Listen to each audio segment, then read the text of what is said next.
Broadcast rights for the Bubba the Love Sponge show have been granted to this station by the Bubba Radio Network and is intended solely for the enjoyment of our listening audience. Any rebroadcast, retransmission, or other use of this production without the express written consent of the Bubba Radio Network is prohibited.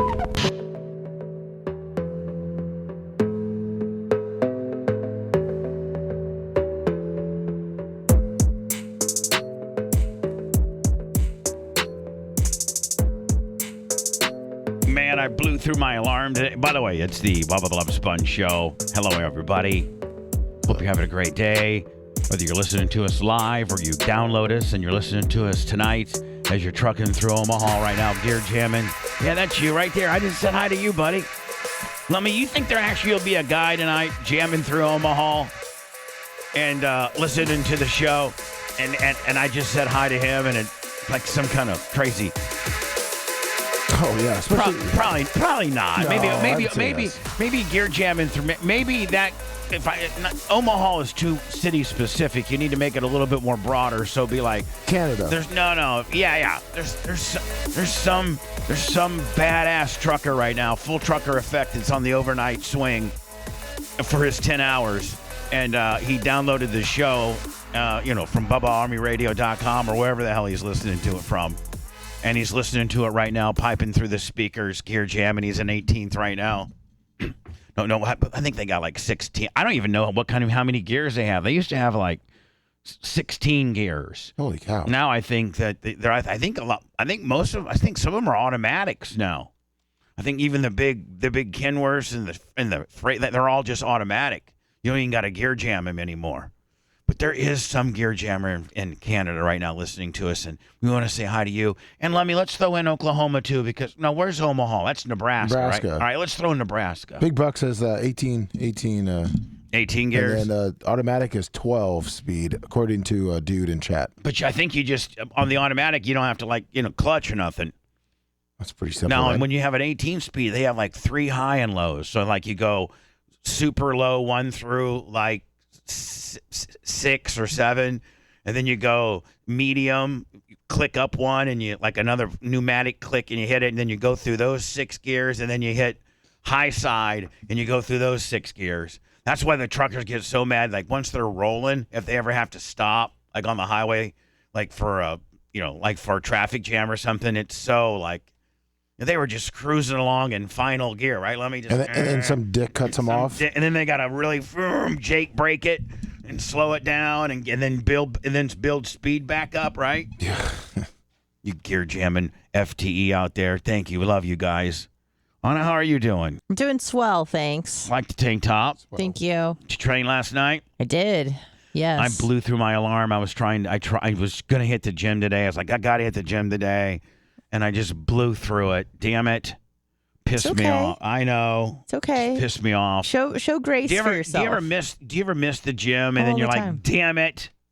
Damn it. Ugh. Yes and no. Yes, obviously, because lazy fat ass.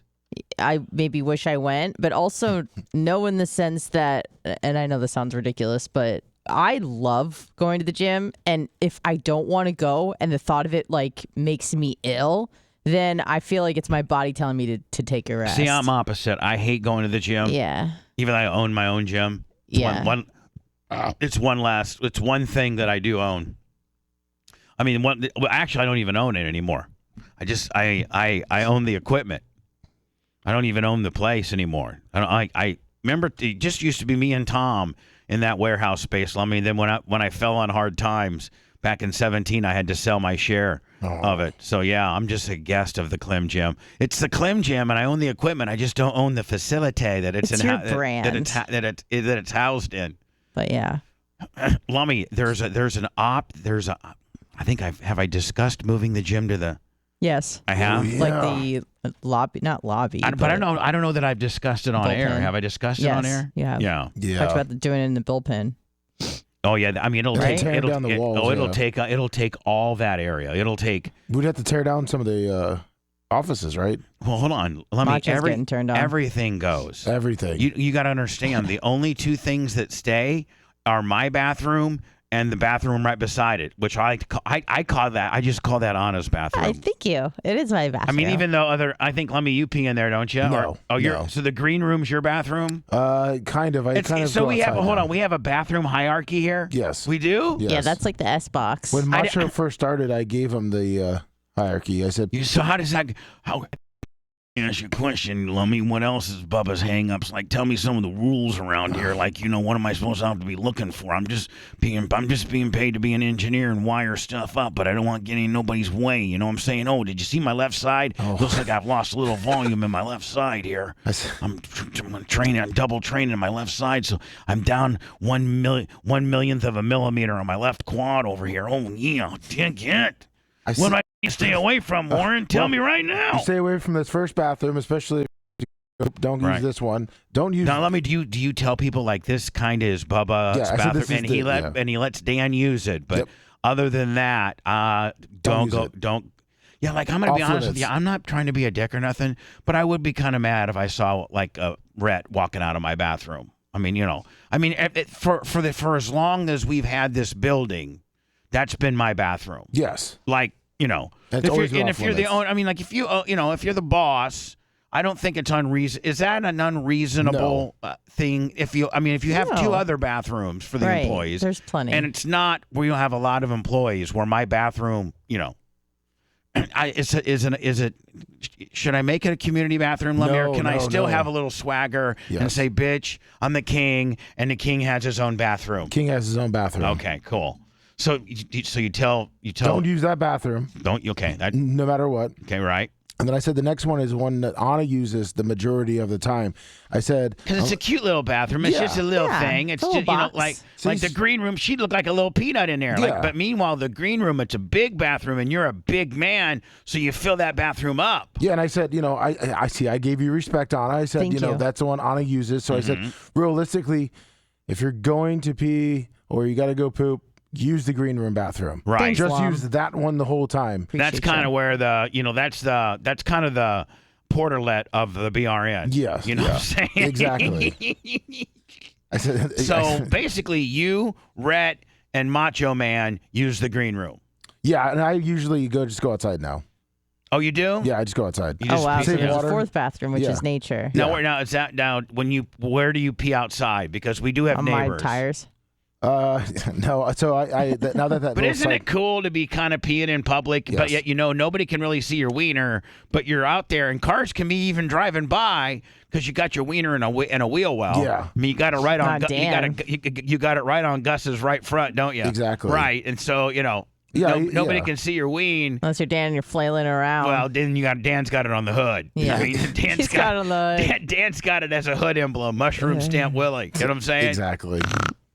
So Lemmy, you're in there. You pee outside? Yeah, I go either by my truck by the wall, or now I just kind of go where the now when side you're gate peeing is. outside, do you ever notice, like, I don't know if it's just me, maybe I'm weird, which I am, but like when I'm peeing outside, sometimes I like to take like a deep breath and just kind of look. I just don't like, I'm just looking straight down at the wheel or wherever I'm peeing. I like to get my stream going, knowing that I'm not peeing on my leg or my shoe or nothing, and I got it headed in the right direction. Then I kind of like to, Lemmy, only when I'm outside, not when I'm in. I kind of like to look around a little bit and be like, oh, look at that bird up there, and man, look at those electrical lines, and man, look at all that. Look at all those boat trailers the neighbors got over there. That's what I used to do. Yeah, to the neighbor to the left.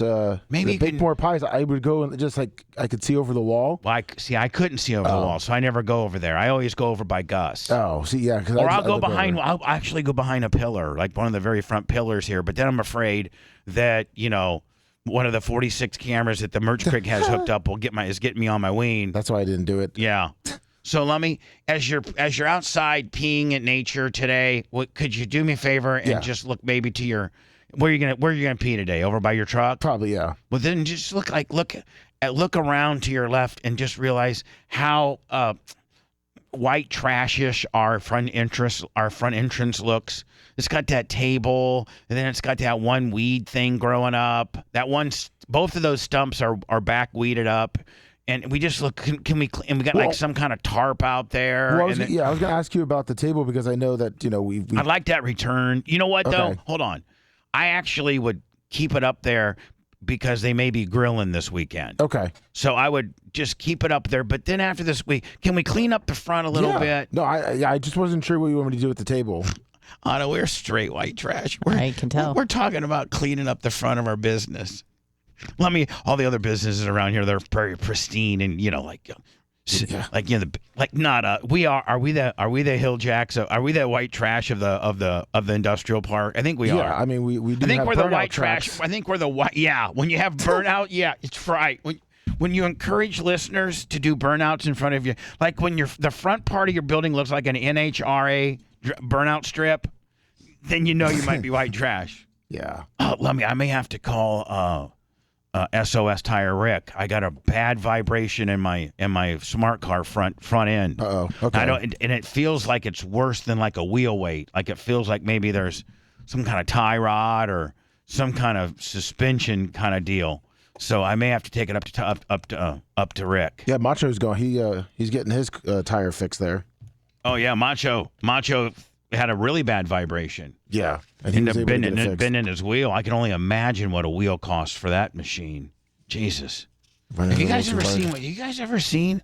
I don't know what is Macho selling, maybe radio parts out the back or something, because my Lord, that's 100. I think, what are those, 150 new, something like that? A Mustang GT 500? Like they're rare. They're rare and they're expensive. My Lord. What are you doing, Macho? Macho, do people like when they pull up to you, they look at the emblem and say, okay, is it a GT 350? No, it's a GT 500. I'll usually get like the thumbs up from like the good people. Then the ass clowns, they want to race in their little Honda Civics, and I'm like, no, it's not worth my gas. Sorry. What's the horsepower on that?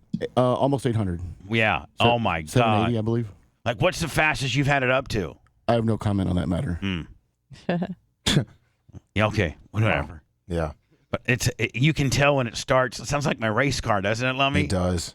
I like that sound. Yeah. So anyway, Lummy, my shirt. Oh my God. Kevin, this guy named Kevin Page. I think Kevin is the one that sent me my other sprint car, my Williams Grove one, and my Eldora one. I think Kevin is a sprint car enthusiast. He also listens to the show. He's part of the Pennsylvania. Well, he's not part of the Pennsylvania posse as far as he's a driver like Fast Freddie Raymer, but he lives in Pennsylvania. So Pennsylvania is like in Indiana. Pennsylvania, Indiana, Ohio are like sprint car capitals of the world. Really? Like, that's like where. Yeah. And so this guy lives in Pennsylvania. So there's so much sprint car racing in Pennsylvania, Indiana, and Ohio. Those are the three big states for sprint cars. So this guy's a fan. So like if you live in like Pennsylvania, Lummy, and you're a sprint car fan, you'll drive all the way to Knoxville, Iowa, which is probably, I don't even know, probably 15, 16 hours, because one of the largest, most prestigious sprint car event every year is called the Knoxville Nationals. You may have heard me talk about it. Yes. Well, Kevin goes to all these races, and he sends me shirts. Look, so I got a 2023 Knoxville National shirt. Look at that. And, Lummy, all the winners on the back. Look. Nice. There you go. From Pennsylvania to Iowa, it's about 13 hours. My boy Kevin Page, like that. I'm not even. I love sprint car racing. I own a dirt track. I can't make these races, obviously. I try to watch them on Flow or Dirt Vision, but I'm a huge dirt track guy. And now I got a guy, Kevin Page, who goes to all the big sprint cars. That's what you do as a dirt enthusiast, as you buy a T-shirt at every track. Like that's just kind of like what you do. You know what I'm saying? Yeah. Like a souvenir. Yeah. Isn't there people, Lummy, that like go to every Major League Baseball stadium throughout? Like they have like these. I think Russ and his dad did it one year where they went to like almost half of all the stadiums. And I don't know if you grab a memento. You do. That's what I did when I went out west. When we drove from here to Seattle and down, we grabbed like something from the stadium, like a cup, a ball, a hat, something. Yeah, something. Show that you were there. Right. One of those little fan flags or a foam number 1 Willie, whatever. Something from the stadium. Right. How many baseball? See, I've only been to Wrigley, Good stadium. The old Milwaukee County Stadium before they knocked it down. Now they build a new one. Now they want to knock it down. Yeah, it's a little. They say it's a little old. I've been to where the Rays play, Tropicana, and I've been to the where Philly used to, the old Veteran Stadium. Oh wow! So that's the only 4 I've been to.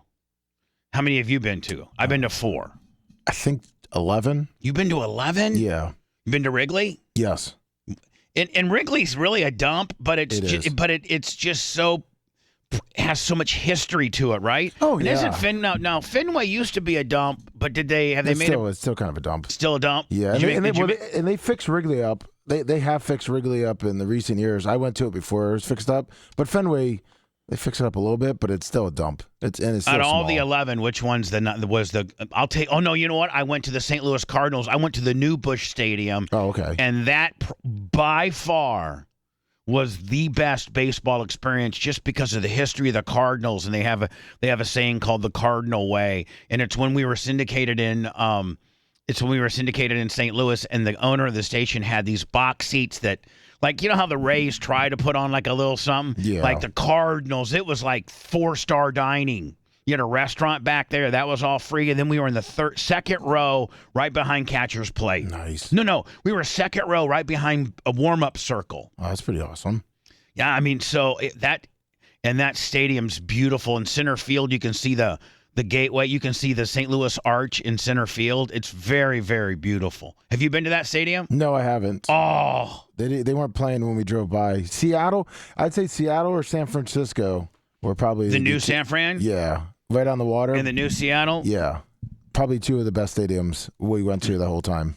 I guarantee you, if you went to St. Louis Busch, do they rank like the top? Like, is there some type of ranker? Anyway, Kevin Page, thank you so much for my Sprint car shirt, and thank you for. I think you're the dude. I got to go back and look at some of my old packaging, if I saved it. But Kevin, let me. Is our email working? Somebody said show at the Bubba Army doesn't work anymore or something like that. That's news to me. What is our show email? Show at thebubbaarmy.com or show at thebubbaarmy.com. All right, maybe. Is it? Maybe test. Are you sure it's not Bubba Army Radio? I don't know. Can we? Macho, because unless they changed it, that's what. Macho, your mic is on. Verifying standby. Yeah. I could be Somebody, I like Facebook messaged me and said that show at thebubbaarmy.com was getting rejected or maybe it's Bubba Army Radio. I don't know which one he meant, Anna. Well, Bubba Army Radio, I know Mike Rowe was working on changing it, but Okay. Well, I just need to know what our show email is. He's working on it. Yeah, it should be show at Bubba Army Radio. There's no "the" in it. It's just BubbaArmyRadio.com. All right. Well, we've been promoting. Right again. We've been promoting for years. Show at thebubbaarmy.com. Well, all of our and so all that got wiped emails out. change. It's supposed to all forward to all of us. So I'll check on that today. I'd like just to make it really simple, show at thebubbaarmy.com. I hate using the word radio, being radio specific. You know what I'm saying? Gotcha. I just want to make it. Or can we start like thebubbaarmy@gmail.com or something like that? We're trying to get away from the Gmail and be more professional. Oh, okay. Okay, good. What about AOL? Yeah. That's my go-to, man. AOL is that you know what AOL is? AOL is that girl that Dan described yesterday that gives you a key to her apartment and says, at 3:00 when you're coming home drunk from your boys and you didn't get any ass at the bar, call me up because I'll be here for you. Yeah. Like, let me Old Faithful. Yeah. Kevin Page, thank you so much. And if it's you that keeps sending me these T-shirts, I'm going to send you back a care package and keep sending them. Thank you so much. Aww. And Kevin Page, my new Pennsylvania posse. And friend. I think the Facebook person was wrong. Show at thebubbaarmy.com still does work. Show at thebubbaarmy.com. Yes. Perfect. And it will forward it to all our new emails, so they can still email it. Cool. That's what I like to use. Show at thebubbaarmy.com. If you have anything you'd like to get a hold of us about, any questions, any comments, things like that. And then I think we can build up like kind of our email base if we wanted to mass email people, right? Something like that? Yeah, that's another thing that they're working on that Macho can talk to Mike Rowe about. Oh, okay. On one of his calls. On Dirty Jobs. We got, speaking of packages. What? This is going to make Anna so mad. You got a Why package? won't you No, let me open it? we. All right. It says to Bubba and Lummy All right. for What? packages. Woo. Wait. Yeah, and it even says it right. Like Pack Raj. Like Lummy. Does she know about Pack Raj? Yeah. I don't think she knows about Pack Raj. Packages. I- You want it? Do you know the gimmick behind why we call it Pack Rages? Oh, I thought you just say it cute. No. There's a story. Oh no, I don't know the story. Oh well, Anna, Lummy, don't tell her. All right. What the hell? No, what I'm saying is, Why do you always want me to be left out of everything? Because it'll drive you insane, and you'll go onto a mission, and you'll ask Chat, can you please explain to me why they call it? Chat knows, but Chat does listen, know. you bunch of narcs, don't tell her. Let me be monitoring I'm watching watching it and right now. YouTube immediately, Yep. and whoever tells her's in trouble. Don't let her off on this deal. We got some. There's you should be rewarded if you're a long time Bubba Army, listener of the show, and you know why we call it Pack Rages. That's an honor. Oh God, look at that black girl. Look how hot she is. She is. Where? Oh my the Fox God. 13? yeah. Yeah. Mariah Harrison. Yeah, I Mariah. think she's a little thick down below too. Mariah, I need to have sex with an African American woman to fulfill my life bucket list immediately. I'm sure she About to feels the get same mine. about you. About to get mine.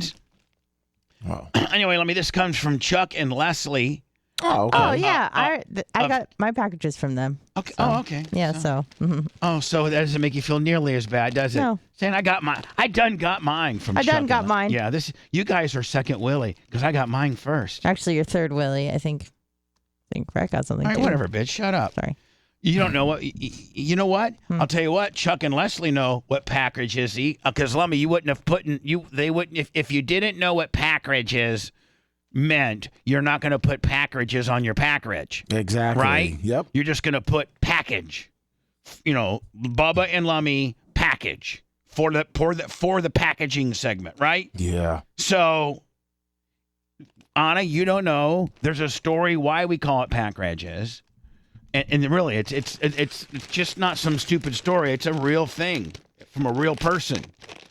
And Lummy, that's what. Well, I've already given her too much information, haven't I? Lummy, please. Yeah, and I'm sure someone in chat's gonna private message Somebody, her. Lummy, you keep your eye out for the narc. You two, Rhett, keep your eye out for the narc, okay? Okay, great. Good talking to you. I sent you her Instagram. I'm going over to whose Instagram? The African American chick from Fox 13. Oh, let's go ahead and peep. Let's peep that just a little bit, okay? Before we go to this package. Oh, Anna, you're so freaked out. You want to know you want to know the story behind pack rages, don't you? Maybe a little. Don't lie. Oh yeah, no, I'm out. She's a little too thick. Yeah. Plus, she's What? a theme Where? park princess and Where? an Epcot No. enthusiast. Nope. Wait, let me see. No. I can't see. I'll bring it over here. Yeah, the first picture. Oh, come on, baby. No, it's not More. only Show me not more. only is she too thick, but she looks like she's real. Like she's what kind of enthusiast? She's a theme park enthusiast. Yeah. Oh, like, no, she's a Disney person? Oh yeah, like Epcot. look. She likes white guys. No, thank you. She's No, cute as hell. I don't care how She's very cute pretty. you are. I don't care how cute you are. I'm not going to Legoland or to Disneyland, or I'm not going to be on the. I'm not. Oh wait, she's from Detroit. No. It's a no for me, dog. No, she's not from Detroit. Oh, well, she's from wearing a D Minnesota. hat. I don't want to be walking beside pipes. I don't want to be there. That's Disney. I do not want to be there. I don't want to go to the Fast and the Furious movie with you.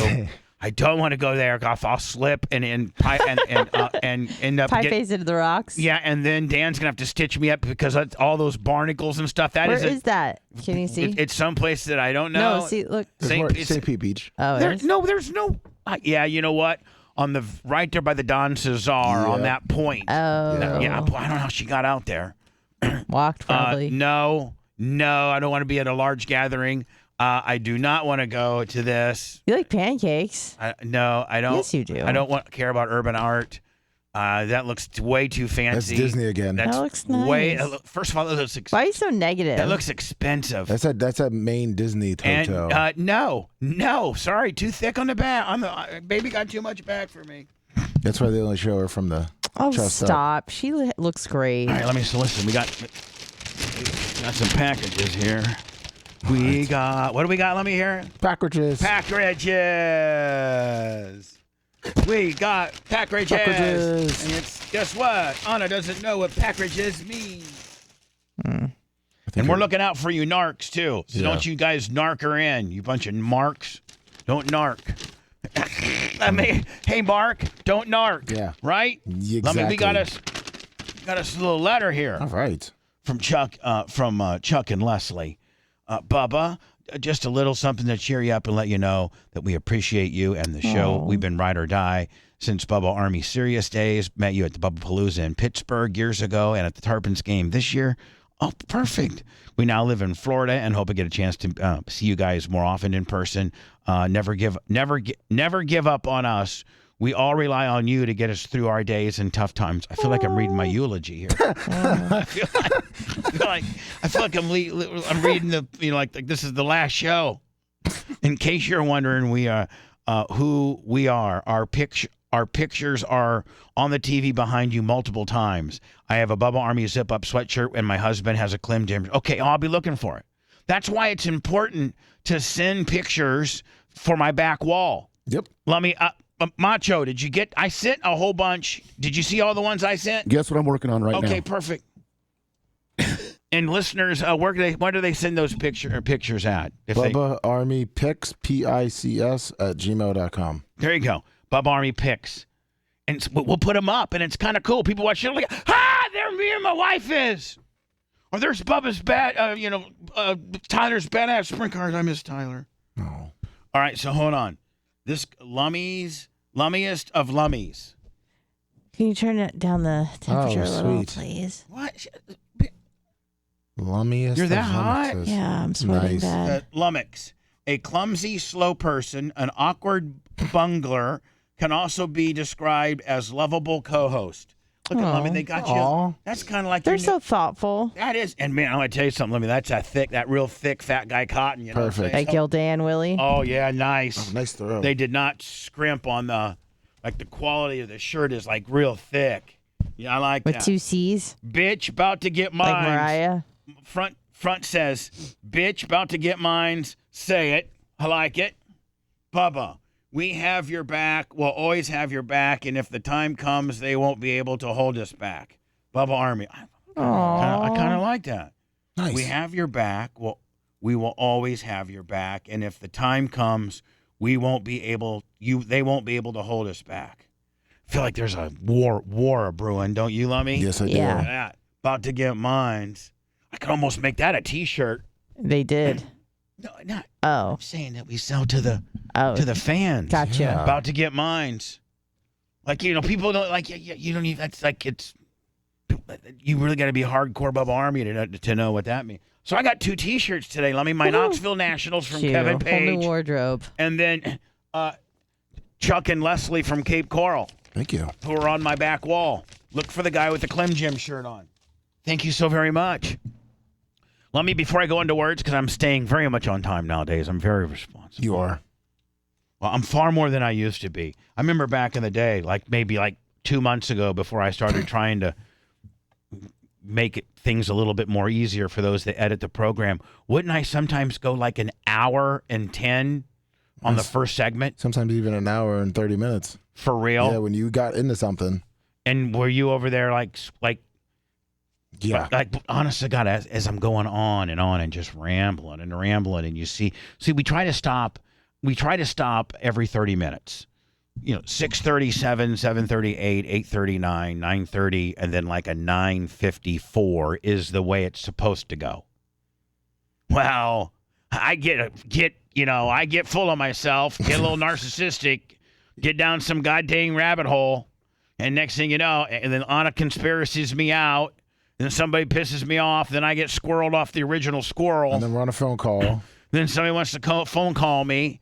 Next thing, let me after 45 minutes, do you start thinking, okay, we're going to start having editing problems. I'm his therapist. He usually messages me and says, we need a break. I'm like, yeah, we need a break. Yeah, well, usually with the old program, before we got this new one, once you hit an hour, I wasn't going to be able to cut that one down. All right, here is your new task.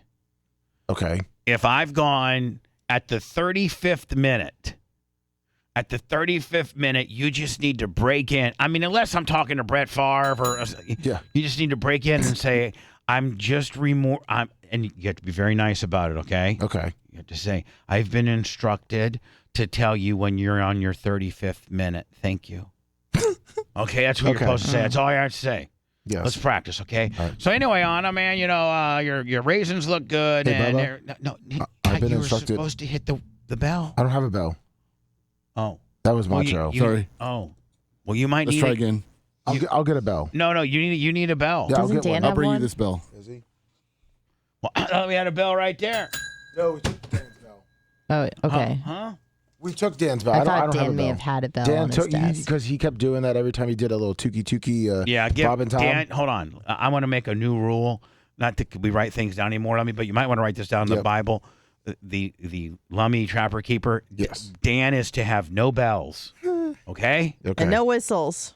Yeah, Dan is to have no instruments that make anything, any type of, you know what I'm saying? Yes. Yeah. No clickers, no kazoo, nothing. No mouth harps, no nothing. Because he will tookie it, okay? And I don't want to turn my show into a tookie. Now, Lummy, the new rule is at minute 35, like right now we're at minute 31. At minute 35, you just give me it's a courtesy tap and say, maybe even address me as like Your Highness or something, like I don't know, like something super, because you're interrupting the king. Yes. Your Lord, or Your Honor, or something that really make me feel like I really, really am important, okay? Because I'm being interrupted by a peasant. Yes. Okay, anyway. Lummy, I hope you know I'm just kidding you. I really love you. I don't think you're a peasant. Just Be the second. I mean, Lummy, you got the strap and you're the most popular guy on the show. For real. Adjuster. Isn't that amazing? The dumbest peasant, peasants. is the absolute most loved and most popular with the champion strap right now. That's right. All right, so here we go, Lummy. We're going to practice, okay? This is a new rule every 35 minutes. At 35 minutes, at the 35th minute during a segment, you're to remind me that we're on minute 35, okay? So anyway, Anna, man, them raisins and everything. Yeah, they're pretty good. My lord? Yeah, yes, my peasant. I'm sorry, but I've been instructed to give you the 35-minute warning. Okay, thank you for that. Thank you, my lord. That was pretty good. There you go. I don't know if I like the my lord thing. It makes me feel a little like... Daddy. Oh, do you want me to call Daddy? Okay. Yeah, Daddy. Refer to him as Daddy. Daddy? I've been instructed to give you the 35-minute warning. There you go. That's so Daddy. much better. Here's the thing. It is funny, and everybody in the Bubba Army would love it. But if somebody strolled up on our show, and for the first time, and they heard, listen, I was listening to the Bubba Love Sponge show, and he's got this grown man that calls him Daddy. He's got his belt on, and I mean, I don't know what the hell is going. I mean, that guy has really fallen. He used to have hot bitches and everything, and now he's got a grown man calling him Daddy. What kind of sicko weirdo is he? And the guy has to call him my lord and everything. yeah, that's a cool show. Maybe if you just go, Bubba. Okay. Bubba? I'm like, what, my peasant? We're on our 35th minute, my boss man. There you go. My boss man? No, Bubba is to break in, and then, I gotcha. boss man is to end the segment, okay? All right, so let's go ahead and practice for the very last time, and then we'll go right into words, because we will be at 35. Yeah, because we're at 34 minutes and 17 seconds right now. Yes, we are. So anyway, Anna, those raisins, I'm bouncing, and I'm about to get mines and everything, and Bubba? what, Lummy? I've been instructed to give you the 35-minute warning, boss man. Perfect, thanks. Thank you. Whoa, hold the phone. Is that horizon broad enough for you? Oh, my apologies. More of the Bubba the Love Sponge show after this.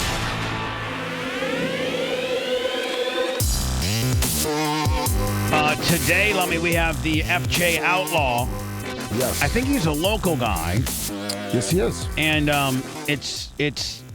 he's first of all, he's not like a jelly roll or anybody that's on that level, and he admits to that. But he's got an interesting story, and it's somewhat Bubba sounding ish. Is the fact that he's been officially blackballed from the music industry for the most part, kind of like me and regular radio.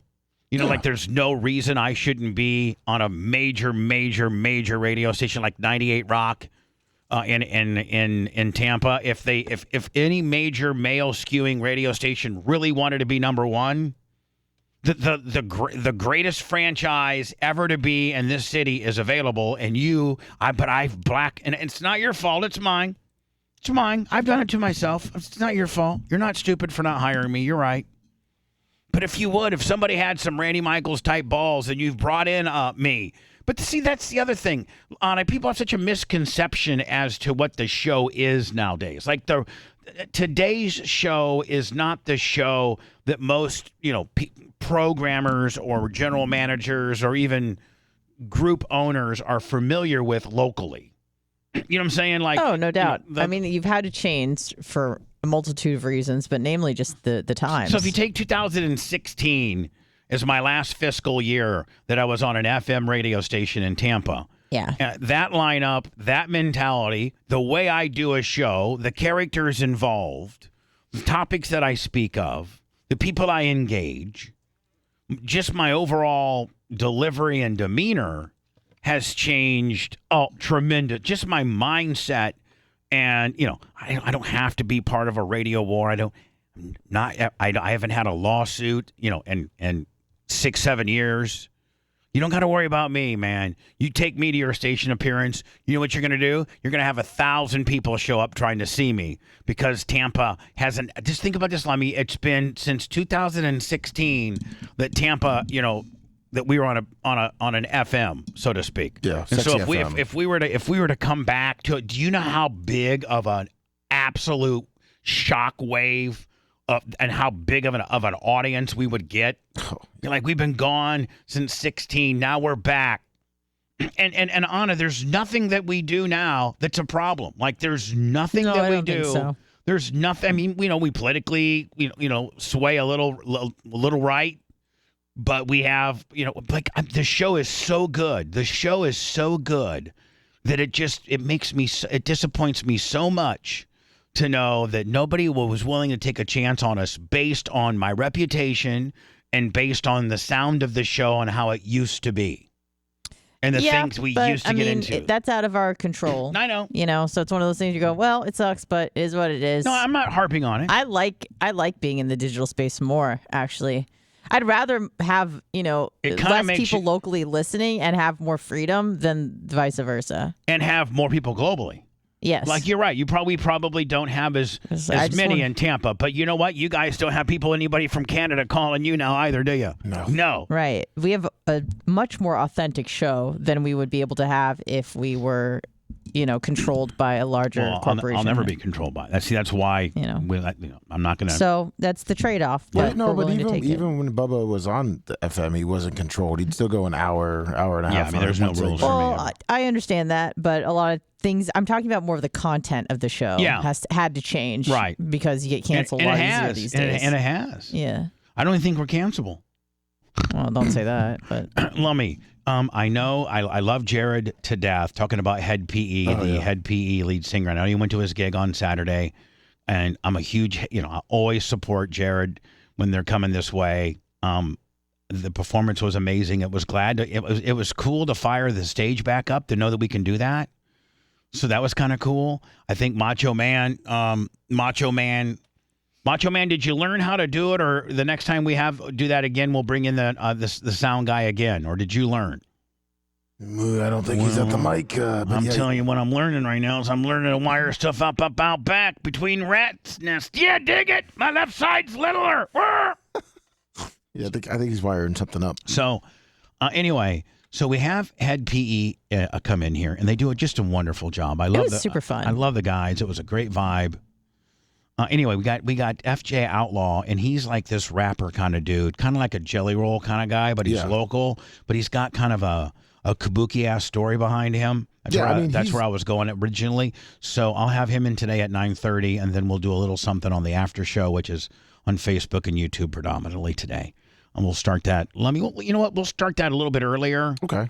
At 10:15, we'll start it. Perfect. So, Anna, we're going to start the after show a little bit earlier today when we have a guest. I'm always a fan of that. And so, Lummy, Head PE comes in here. They do a great job. they roll in here about, 7 o'clock? They start, and during the show, Dan was here. It was a Friday. And during the show, we know that they're going to be loading in from the side of the stage. We know that. Yes. And we know there's going to be people coming and going because they got a full sound setup to set up. So we do the show, and with some distractions and stuff, and it's all good. I have no problems. And then it's cool to watch them sound check. But, man, those guys ravage through our supplies. Like, we keep some snacks and some waters and some beers. We keep some things around here a little bit. We try to keep. We usually have enough snacks for us to last a week or two. Just various snacks, right? Yeah, of course. Yeah. Granted, we were pretty low last week. We were low. I'm going to have to get with Merch Crick Lummy and order some snacks. Oh, sweet. That, or I'm going to get on the Bubba Army Amazon thing and maybe put some snacks on our wish list or something like that. People will send that. People will take care of us. Yeah. Absolutely, they will. They love us. God bless you guys. Again, Thank you so much. we're only the Kool-Aid away from being Jim Jones. Mm-hmm. Thank you so much. Yeah. Scott and Big Hope usually send in some stuff. They do. Thank you so much. Anyway, Salty snacks. I've never seen a band. It's like usually these bands have writers. And when they go to these venues, they have to have a case of Diet Coke and like a 12-pack of Miller Lite and like some various snacks. They'll have that, and then the venue has it for them. That's part of their rider. Yeah.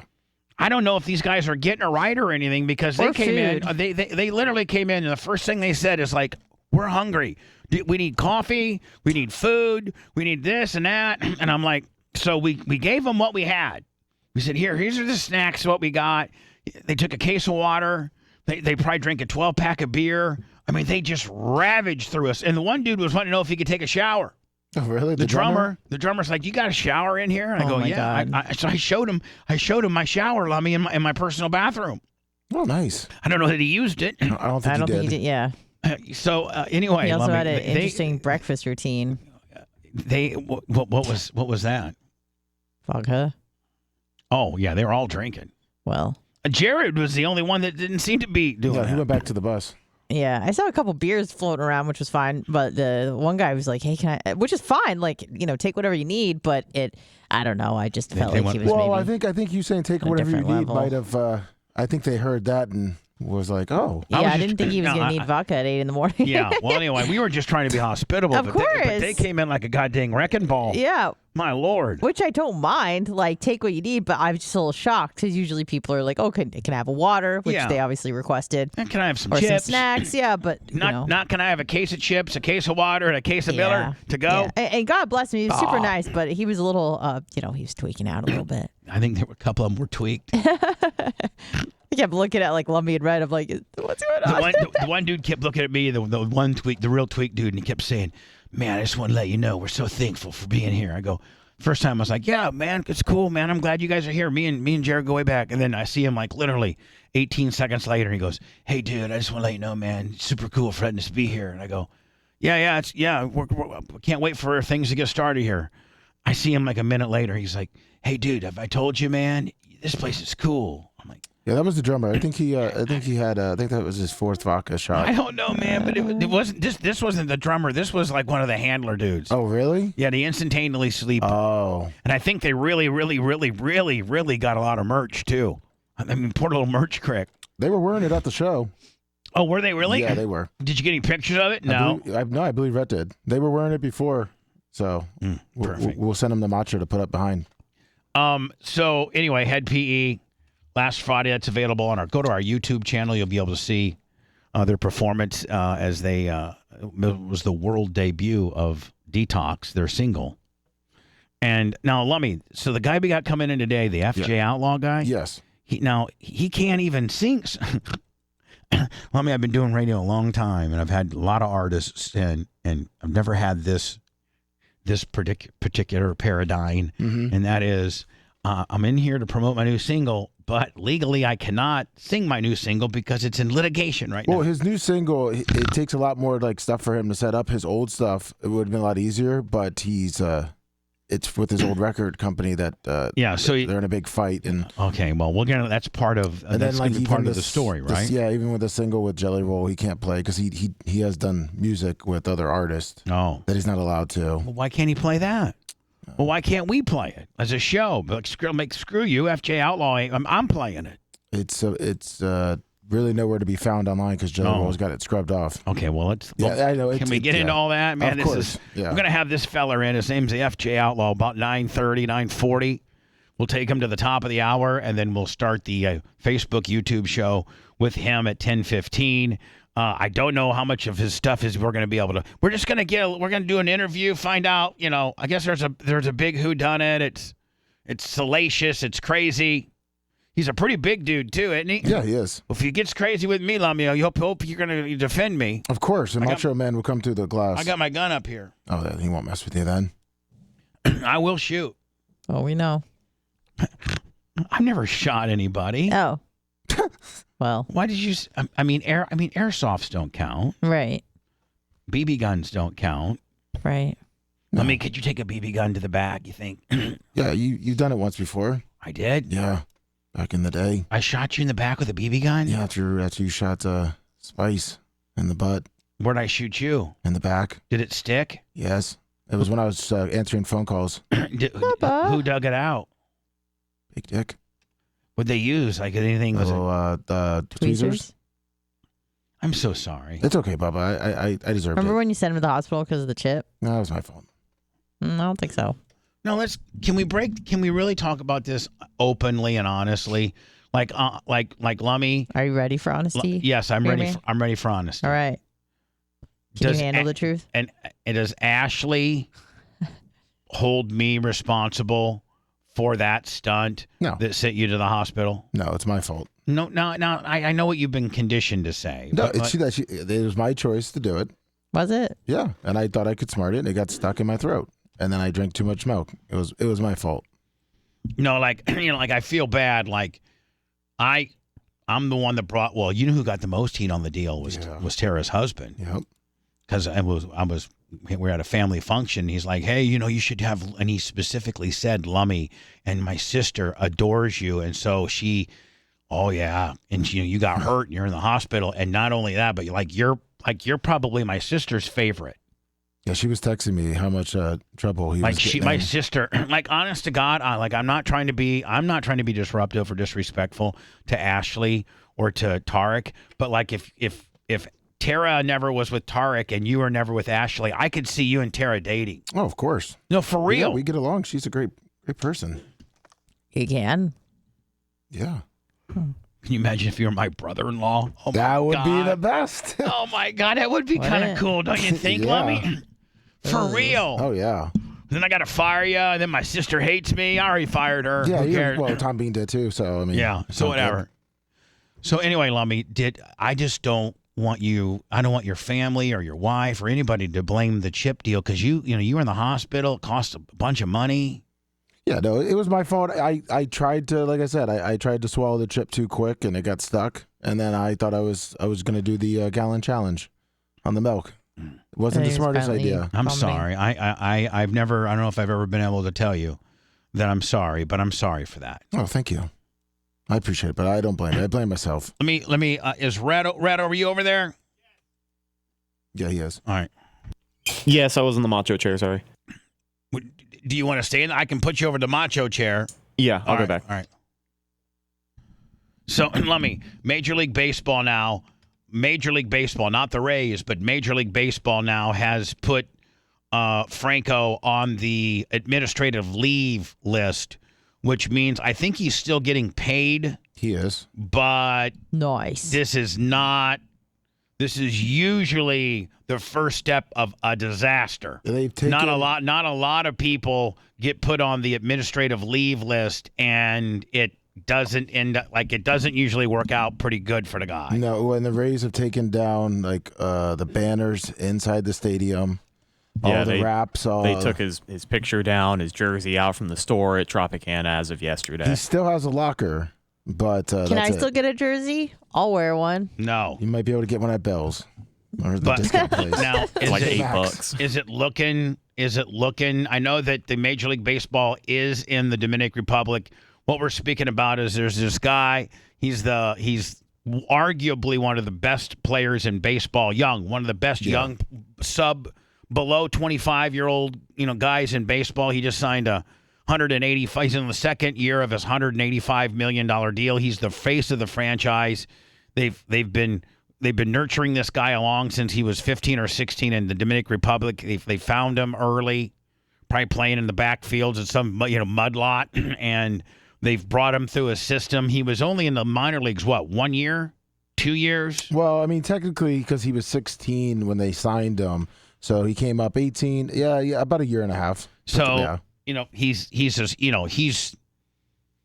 the biggest star on the Tampa Bay Rays. He was Major the League face Baseball. of the franchise. Major League Baseball. Yeah, he was the face of it. And this is very much a Tampa specific story, but it kind of is not in the fact that it's Major League Baseball, and this is the player that's in the most trouble within that league right now. And this catastrophic trouble like this.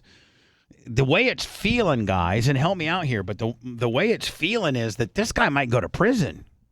I mean, like it's got from the stories that I'm getting from the early investigations that are coming out of the Dominican Republic is, like they don't even have a Romeo and Juliet. No, they have like an 18 is 18 law.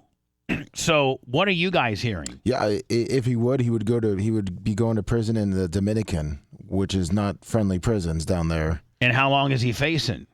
Down in the Dominican, they said anywhere from 5 to 30 years. Well, I mean, Rhett, are you hearing anything different? No, it's pretty much the same. He's done. Even if it's 5 years, the MLB may never let him to play again. Right. So even if it's a year, like the allegations. I mean, and what a disastrous hit to the Rays. I mean, that just you just. And again, if the guy did what they say he did, I'm not saying that he gets a pass because he's a Ray. No, nobody should get a pass. Everybody should be equal all for everybody. But man, what an idiot! No kidding. Now, but here's the deal. Now, is there any wiggle room where he was just taking pictures with these girls? I did read a story where in the Dominican Republic there is still kind of the thing where if a guy's got enough money.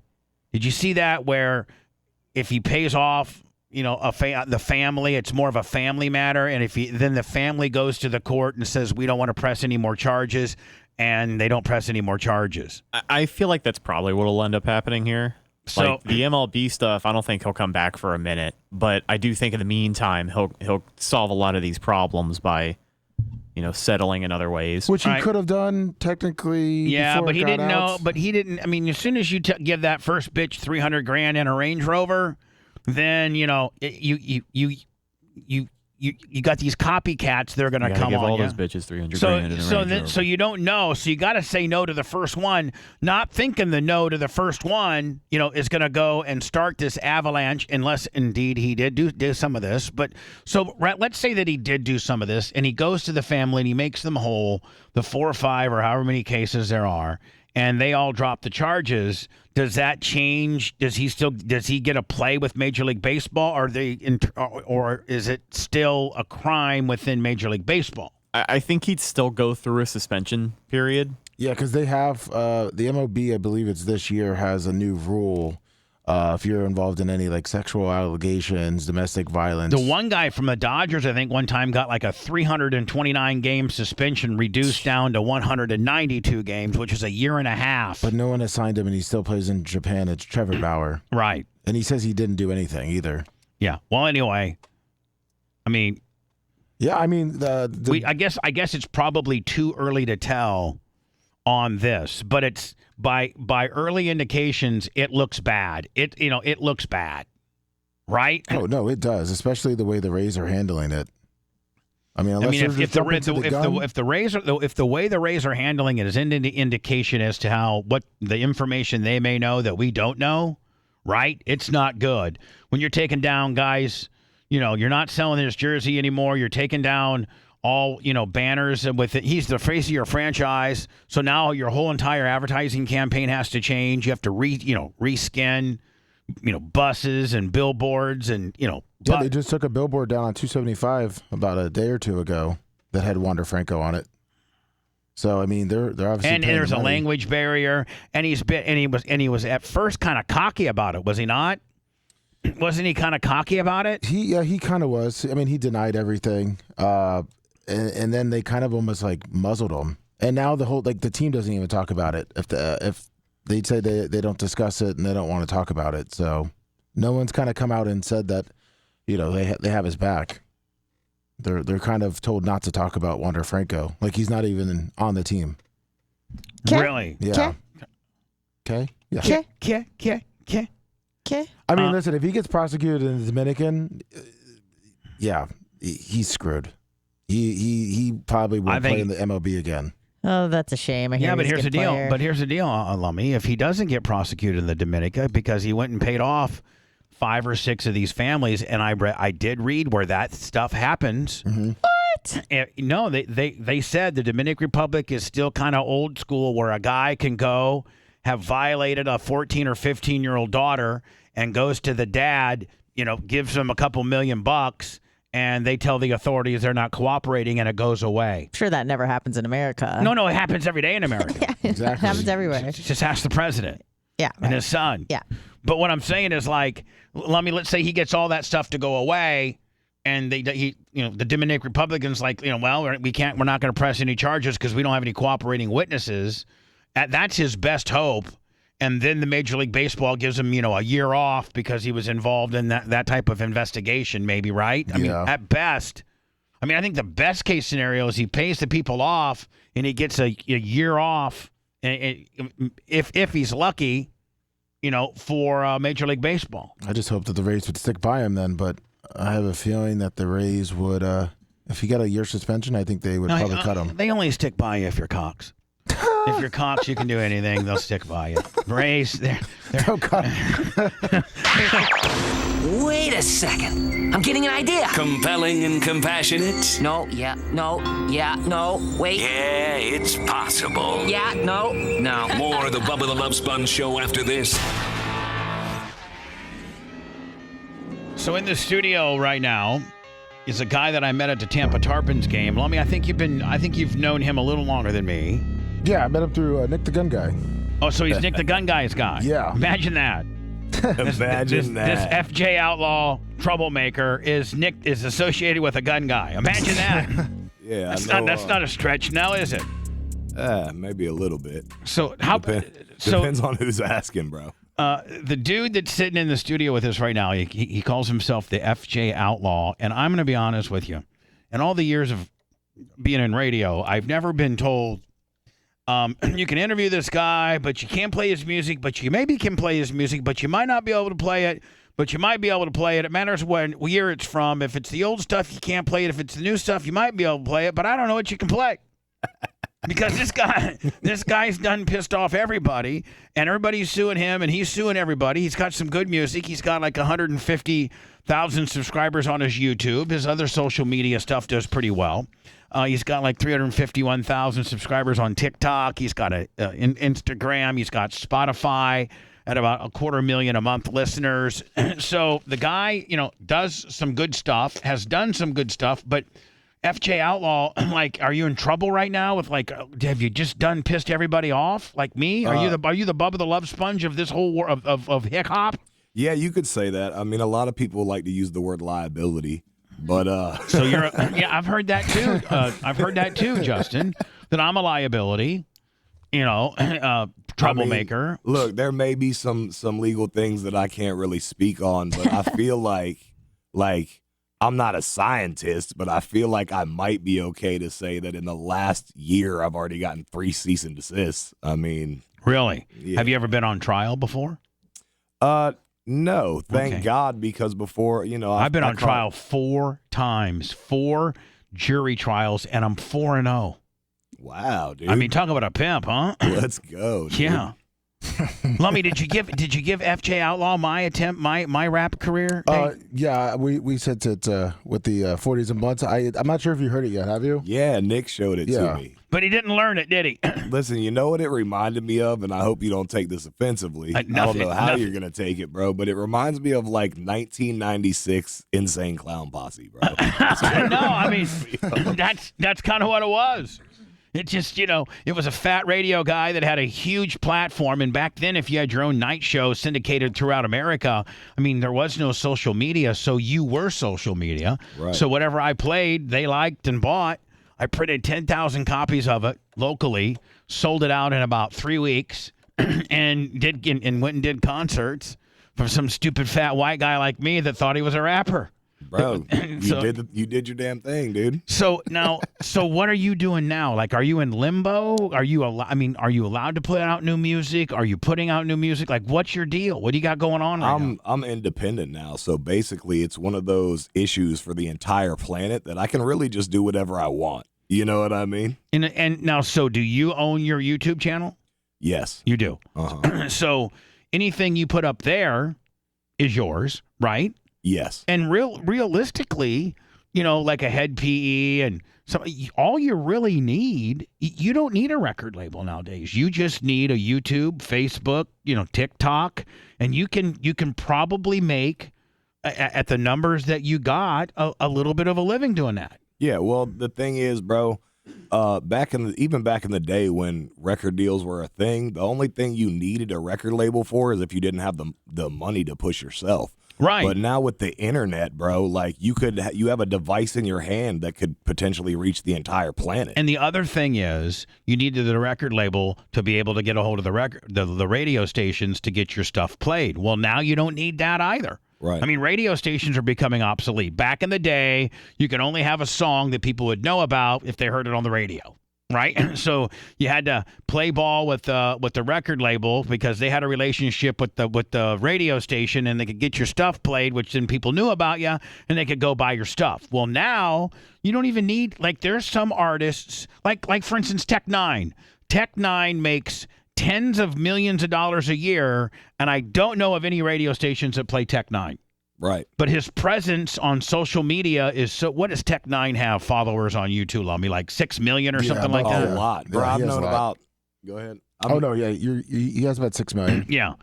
So I mean, Justin, you know the kind of money you're making, with your 151,000, which is pretty good. Can you imagine if you had 6.6 million? Oh, absolutely, bro. No, I couldn't. Yeah, you wouldn't even be up here this early talking to my dumb ass right now. Right. Now, where are you living at now? I moved over this way. I'm over near like Madeira Beach area. Bro. Oh, you are? Oh, Madeira Beach. Now, you know why? Because you done ran yourself out of North Florida. That's why. No, well, look, I was born in Tallahassee, but I grew up on the East Coast in Brevard County. And Brevard County is kind of one of those places where when anybody I know who's left Brevard County has become very successful.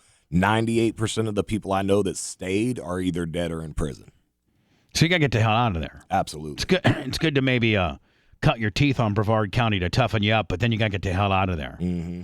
And so you grew up in kind of a non-conventional, kind of a just not a real conventional June Cleaver mom and dad type situation. You were all over, right? Well, my and mom then you got was in trouble. Awesome. Yeah. Your mom was awesome, but your dad didn't participate. Nah, dude. And so your mom, she's got your ass trying to make you behave, and you're automatically a troublemaker, right? Give or take, yeah. When did you first start getting in trouble, and what kind of trouble were you getting in? Bro, to be honest, I got in a lot of trouble that we won't speak on because I don't know the laws of limitations. Oh, the statute of limitations. Yeah, but I mean, really. Were you slinging a little bit? I mean, we can be broad here. Give or take, you know what I mean? Give or take some slinging. Well, maybe slinging more along the lines of, I was always one of those dudes, you can't tell by looking at me, but I was against drug use, Right. So when there were people that I felt were, doing things to potentially poison the neighborhood, I may or may not have allegedly forced a few doors open and took a few things from some people, you know. All right, so you got some brothers that are slinging some crack next door. You knock the door down, take their crack, sell it on the backside, and run them out of town. I mean, I know outlaw speak. Come on, FJ, work with me. I mean, come on. I wouldn't say sell it, but nonetheless, they're gone. Right. Correct. And so, did you? How have you been in jail?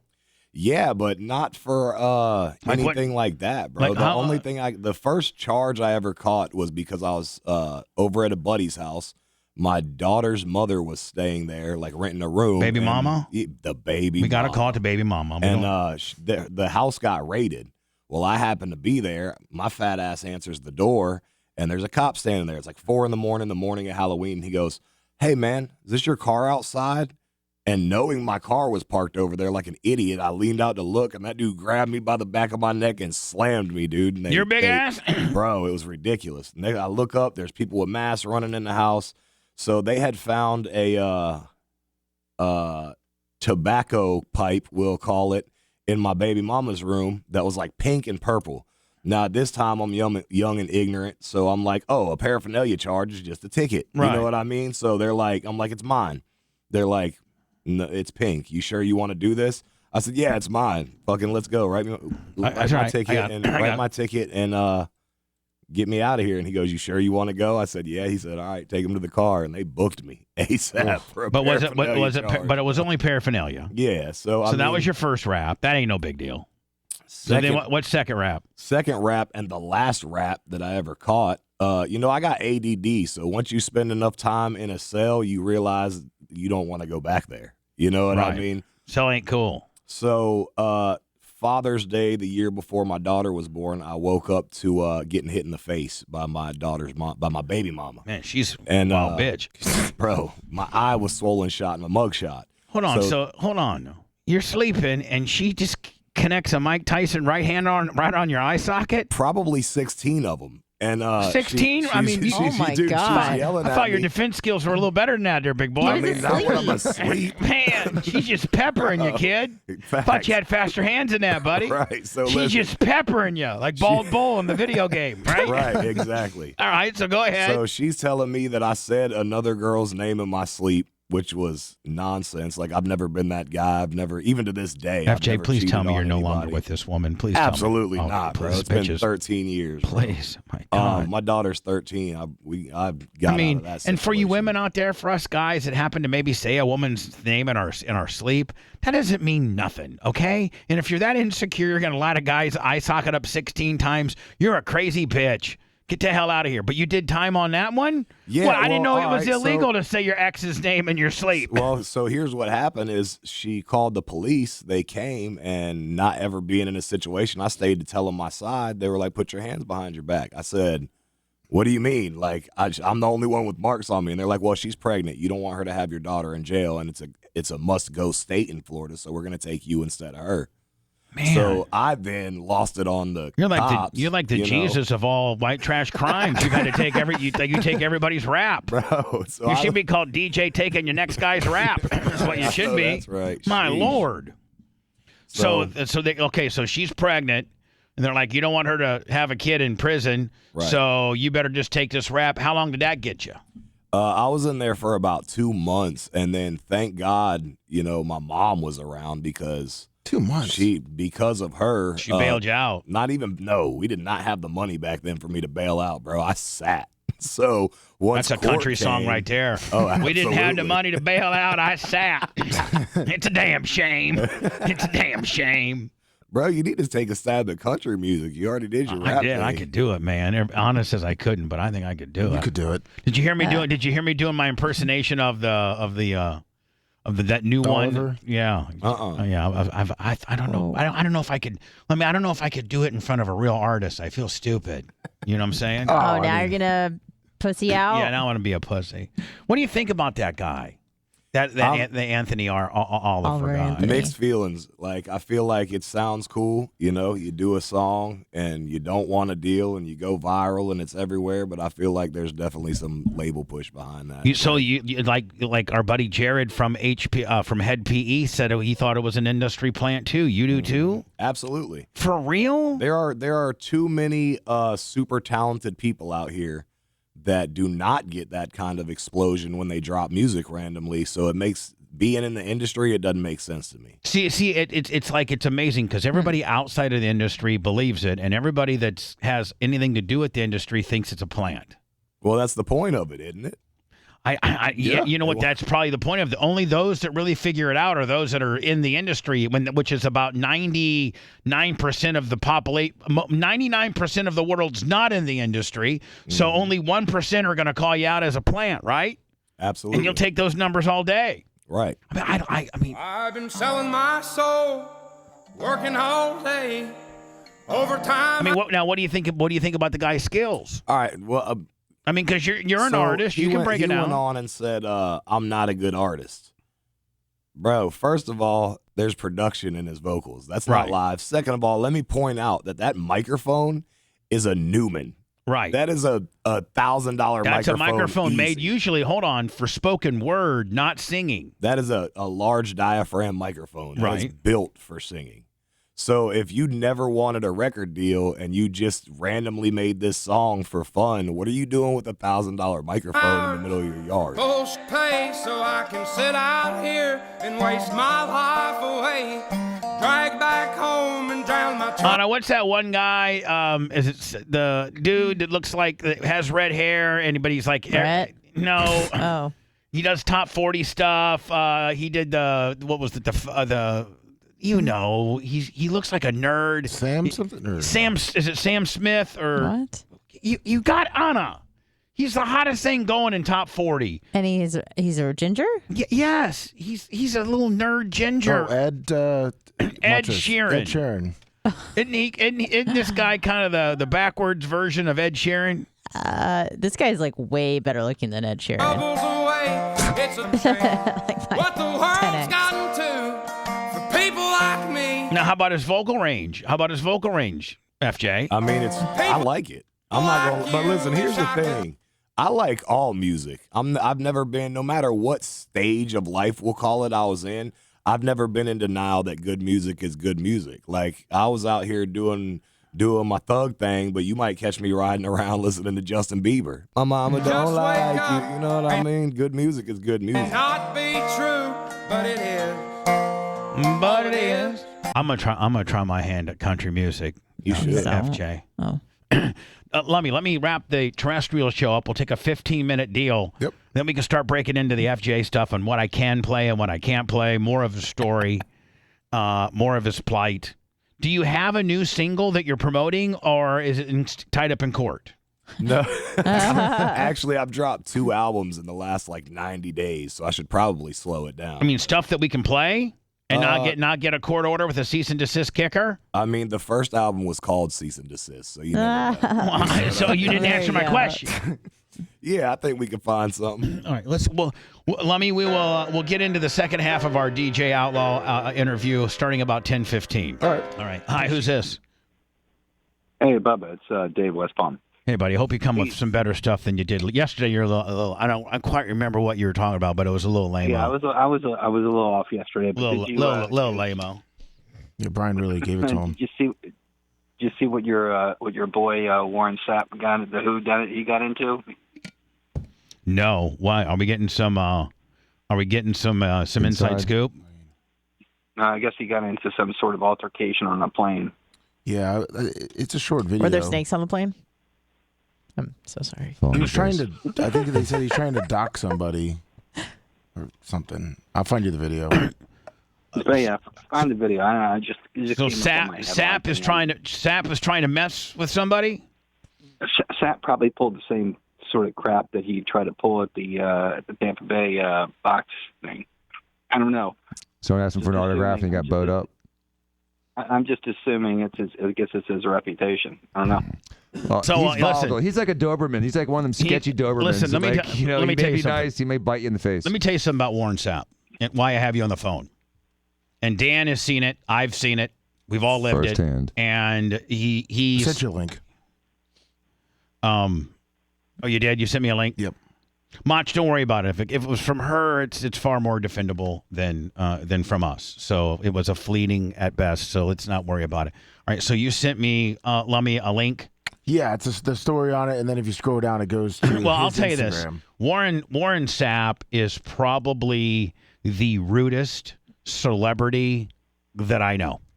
By far the rudest, and he is a militant. He's militant. And I'm not going to say he's very militant. He just loves. Now, you don't know which Warren Sapp you're getting. You know, like when you. And you may have both. You don't realize it because he can go from great, brilliant, really charming Warren to militant in half a second. All right, sir. Listen to Dave from West Palm. Thanks for the heads up. Now, this does have some language in it. This has language in it. So I have Warren Sapp stories. I was paying him $25,000 to do a commercial, and it was a controlled set. I've told the story before. It was just me and Warren, and they had like some catered, cold sandwiches and Gatorade and water and Diet Cokes and stuff like that. And we were shooting this commercial at Amalie Arena using one of their locker rooms where I was standing beside him, I was looking at his penis. But it was really his watch. It was really his watch, but it was just me and him paying him $25,000. And the girl that I was dating at one time, Crystal, her dad was a season ticket holder, and he was on set with me. Yeah. Mm-hmm. And that's it. So it was me and him. And Dan, his name's Dan. He's super cool, great guy. Mm-hmm. And so at lunch, after we were eating, Dan came to me and said, "Hey, do you think before you guys start shooting again, I could get a pic with Warren? Just because I'm a season ticket holder, huge Buck fan. He's the man. I mean, God." I go, "Yeah, I don't think that's gonna be. I mean, it's not. I don't think that's gonna be a problem. Just one pic." That was Crystal too, right? Yeah. Mm-hmm. And so, I go up to Warren before we're starting. They're like, "Okay, 5 minutes, and we're gonna be going." And I said, "Hey, Warren, can my buddy Dan take a pic with you?"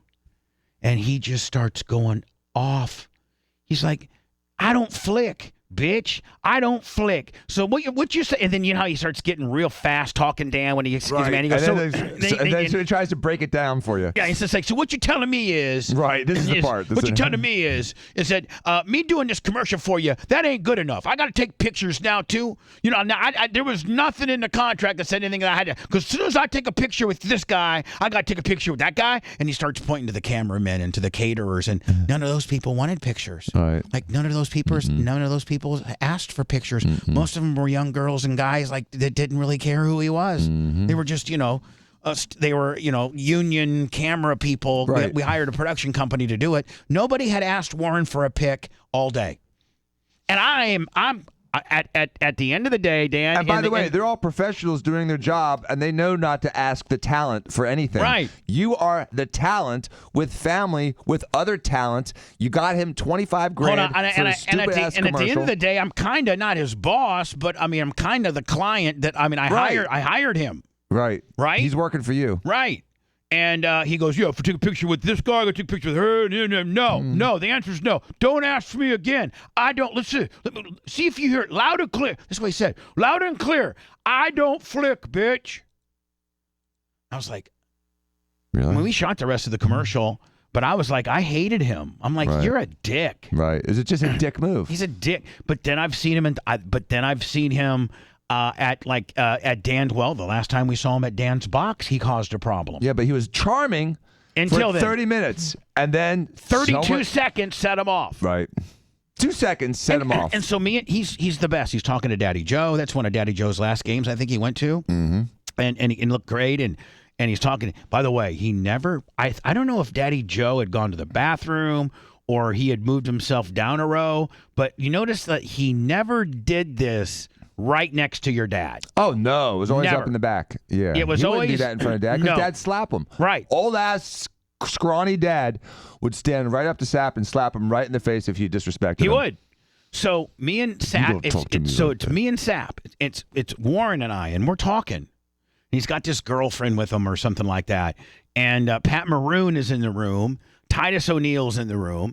All the Diacos in the room. Rob Elder's in the room. Now, the box is owned by Diaco Law and Elder Automotive. That's the box. That's the people who own the box. Am I right, Dan? Correct. Right. Those are the people. Now, they get a great deal because the Bucks give Daddy Joe the Daddy Joe deal. But nonetheless, the people in charge, the owners of the box, and the hierarchy of the box is Daddy Joe, Steve, and Rob Elder. Steve or Jay. Or me. But you know what I'm saying. Diacos and Rob. Rob. Exactly. So Rob Elder is arguably, one of the big slinging D's in the box. It's got he owns half of it. Yeah, it's his box. So Rob Elder walks up and he wants to ask me a question about something. And it was in between Warren and I speaking. Warren and I were speaking, shoulder to shoulder speaking, and it wasn't a deep conversation, and we were actually done speaking. Rob walks up as the ultimate gentleman that he is and says, "Excuse me," because he wants to say something to me. And he doesn't know if me and Warren are still talking. And he goes, "Excuse me. But anyway, Bubba," and he starts to get into whatever we're going to talk about. Warren then goes, "Excuse me." What? It starts flipping out that Rob Elder would roll up in here. And so Rob goes, "Well, first of all, I said, I didn't interrupt you. I said, excuse me, because I had something to say to Bubba. Secondly, you weren't talking, and I was trying to be an ultimate gentleman. Most people, Dan, don't even say excuse me. They just walk in and start talking, right?" Mm-hmm. So, and then Warren starts getting more and more and more. And then Rob goes, "Listen." And it was so funny because Rob's this little scrawny guy, right? And Warren's this big behemoth, you know how big Warren. He goes, "Listen, bitch, this is what Rob Elder says.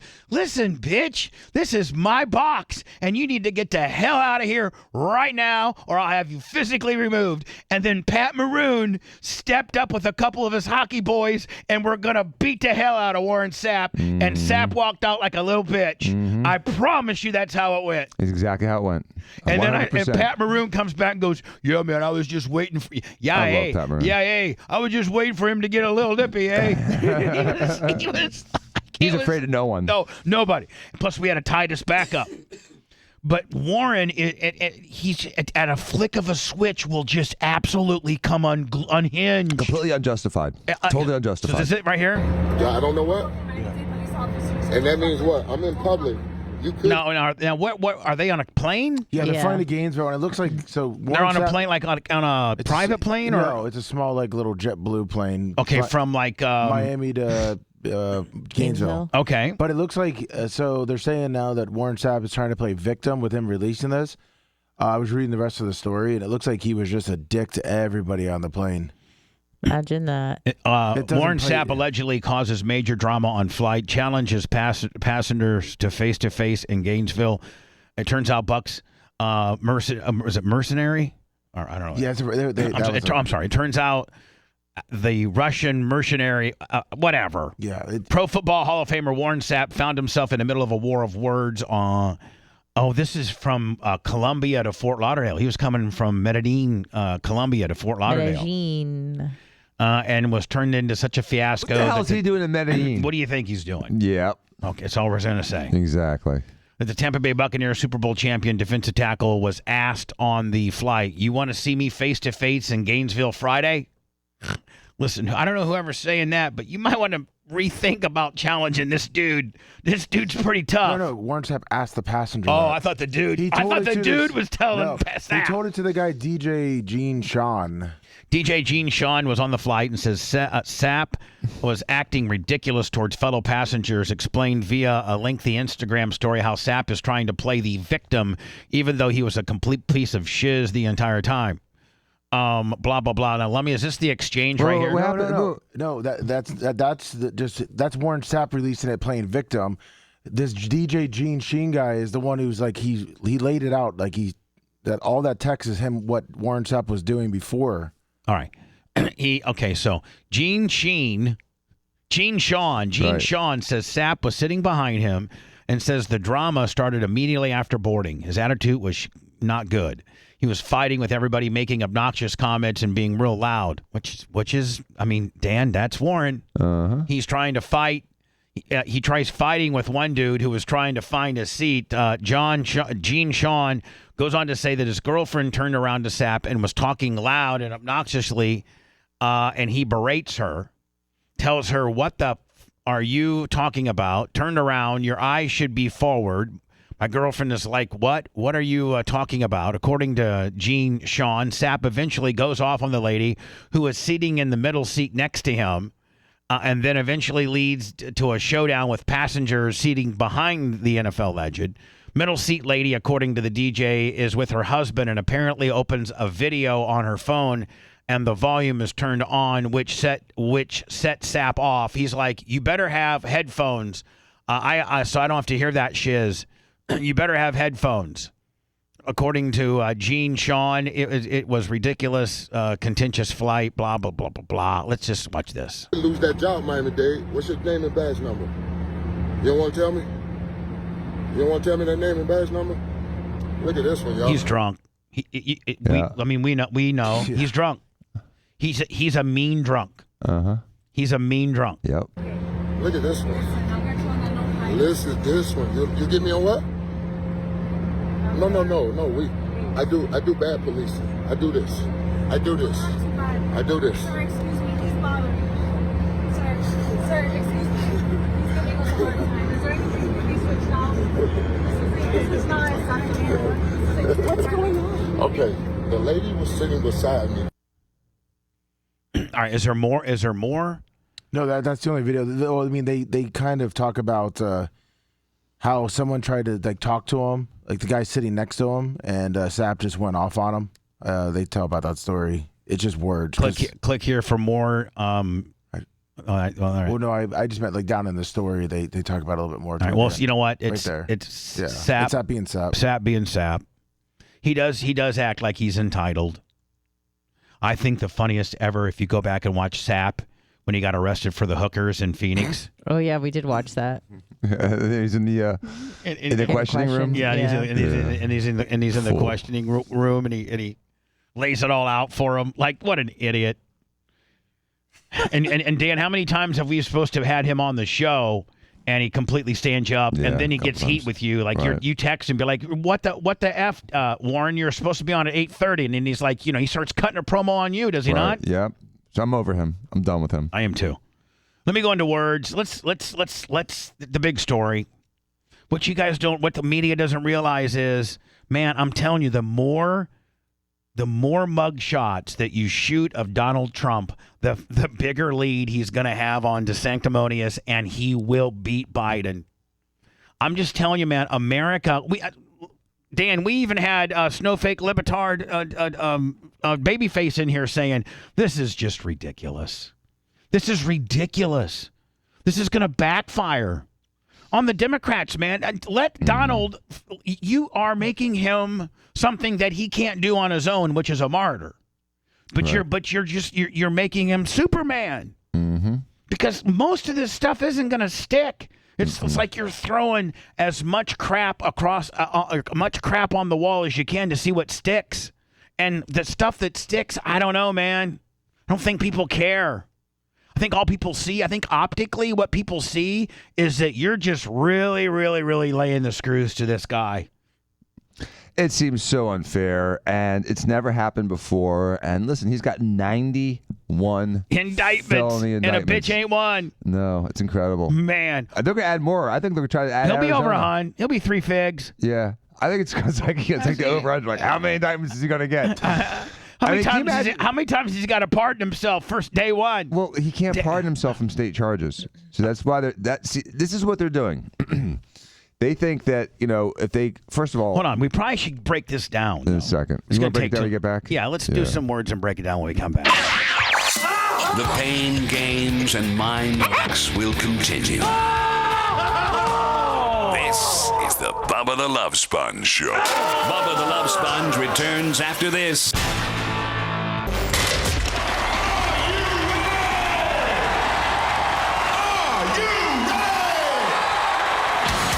Love Sponge. Broadcasting from a bricked-in parking garage near the flight path of a major American airport. It's time to turn out the propaganda and manipulate some minds. Now we turn to the Bubba the Love Sponge Show.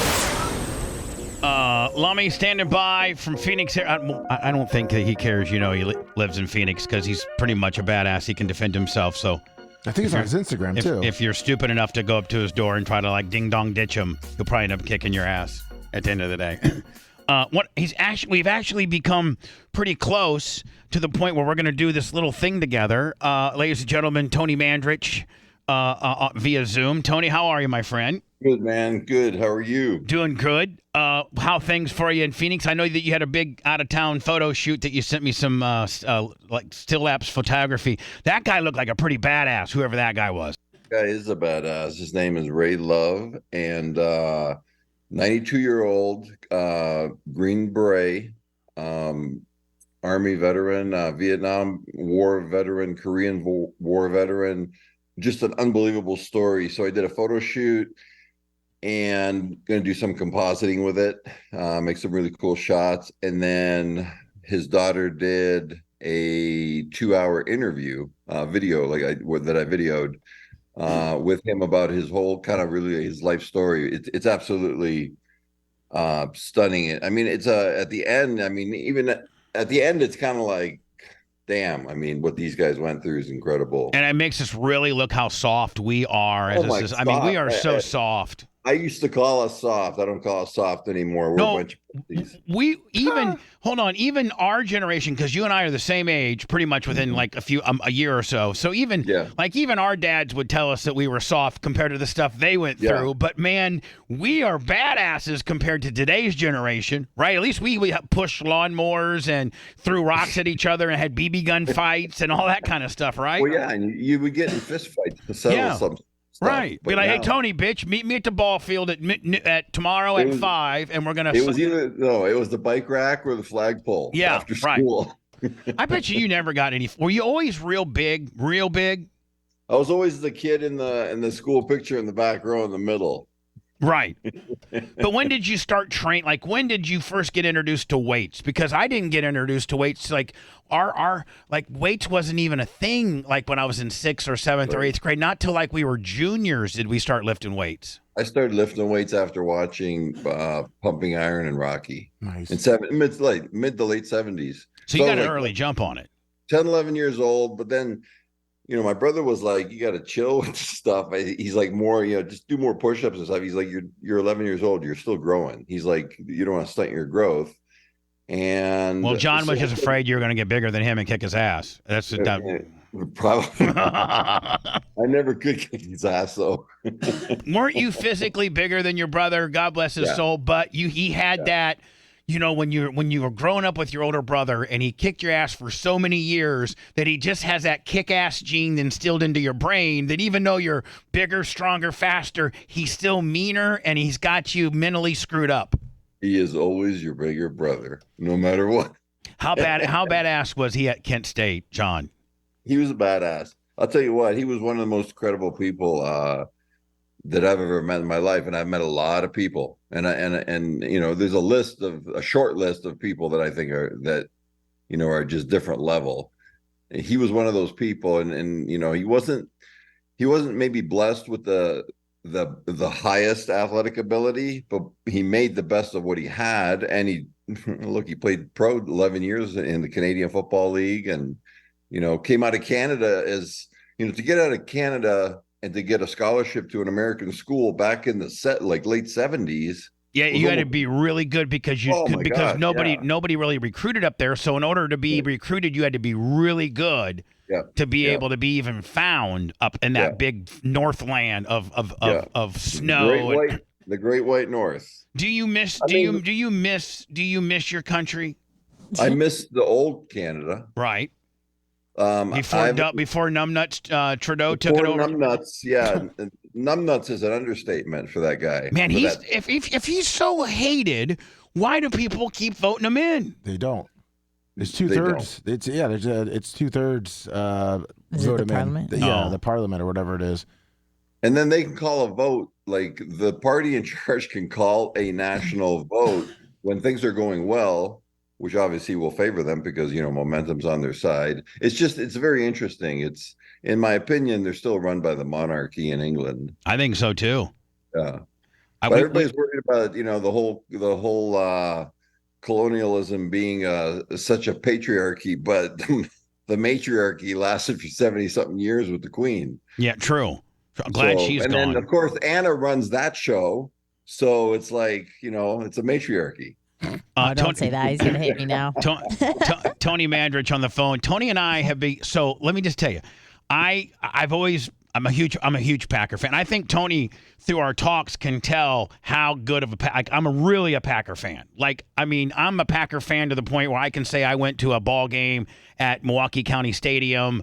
I mean, I probably know players that Tony doesn't know. Like, I bet you Tony doesn't know who MacArthur Lane is. Do you know who MacArthur Lane was? No, he was the fullback that for John Brockington in 1972 for Dan Devine.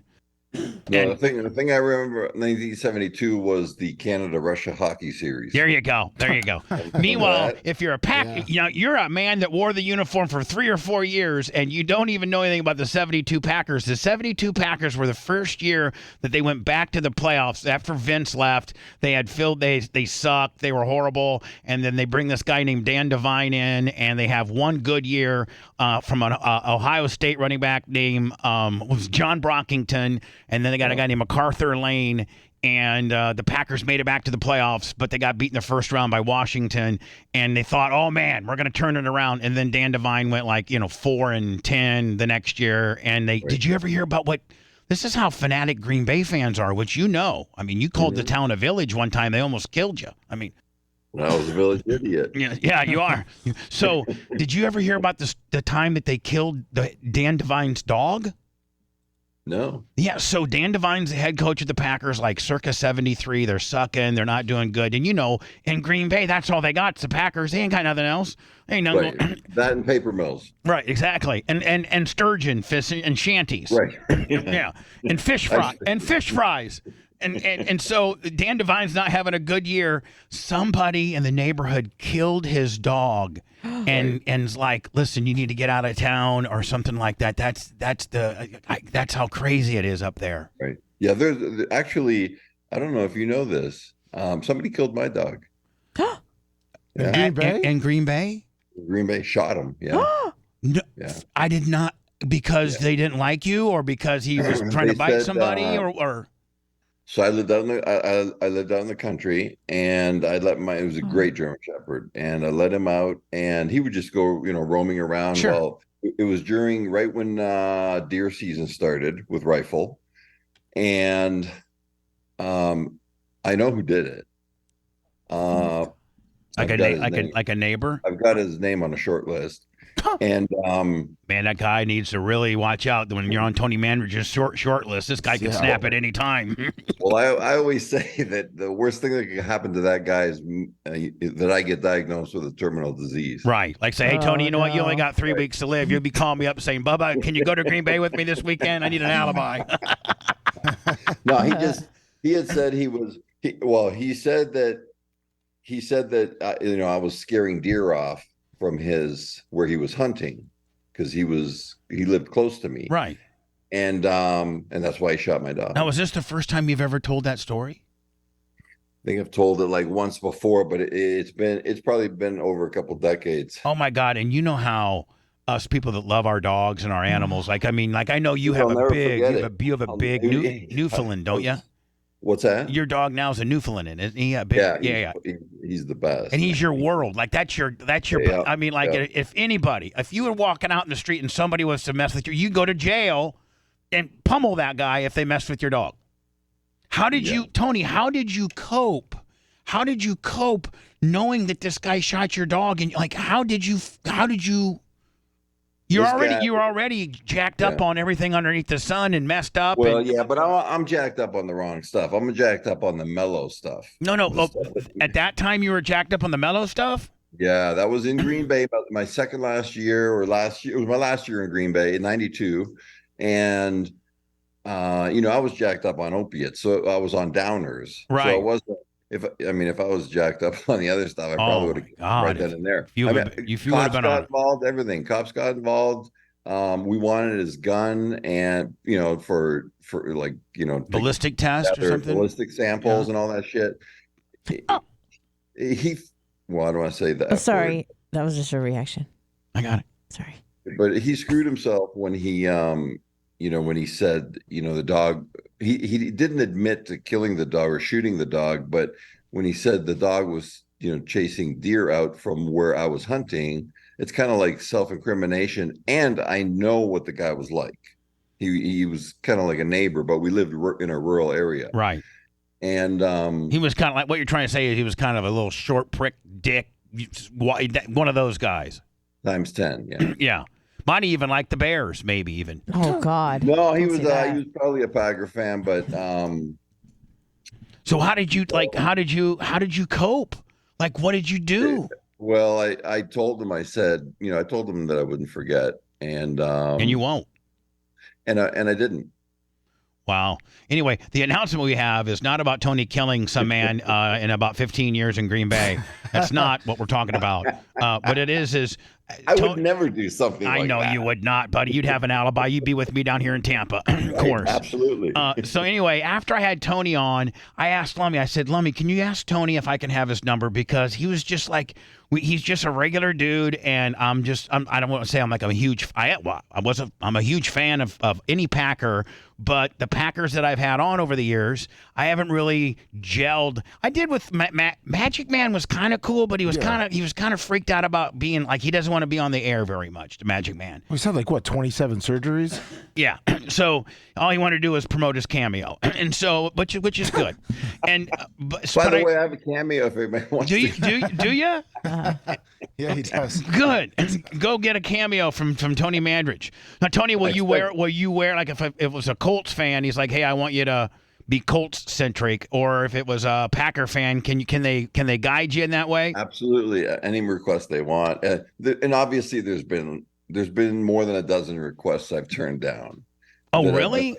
Yeah, just because it's like some of the stuff is just like a little bit over the top. Oh yeah, like they want you to, yeah, right.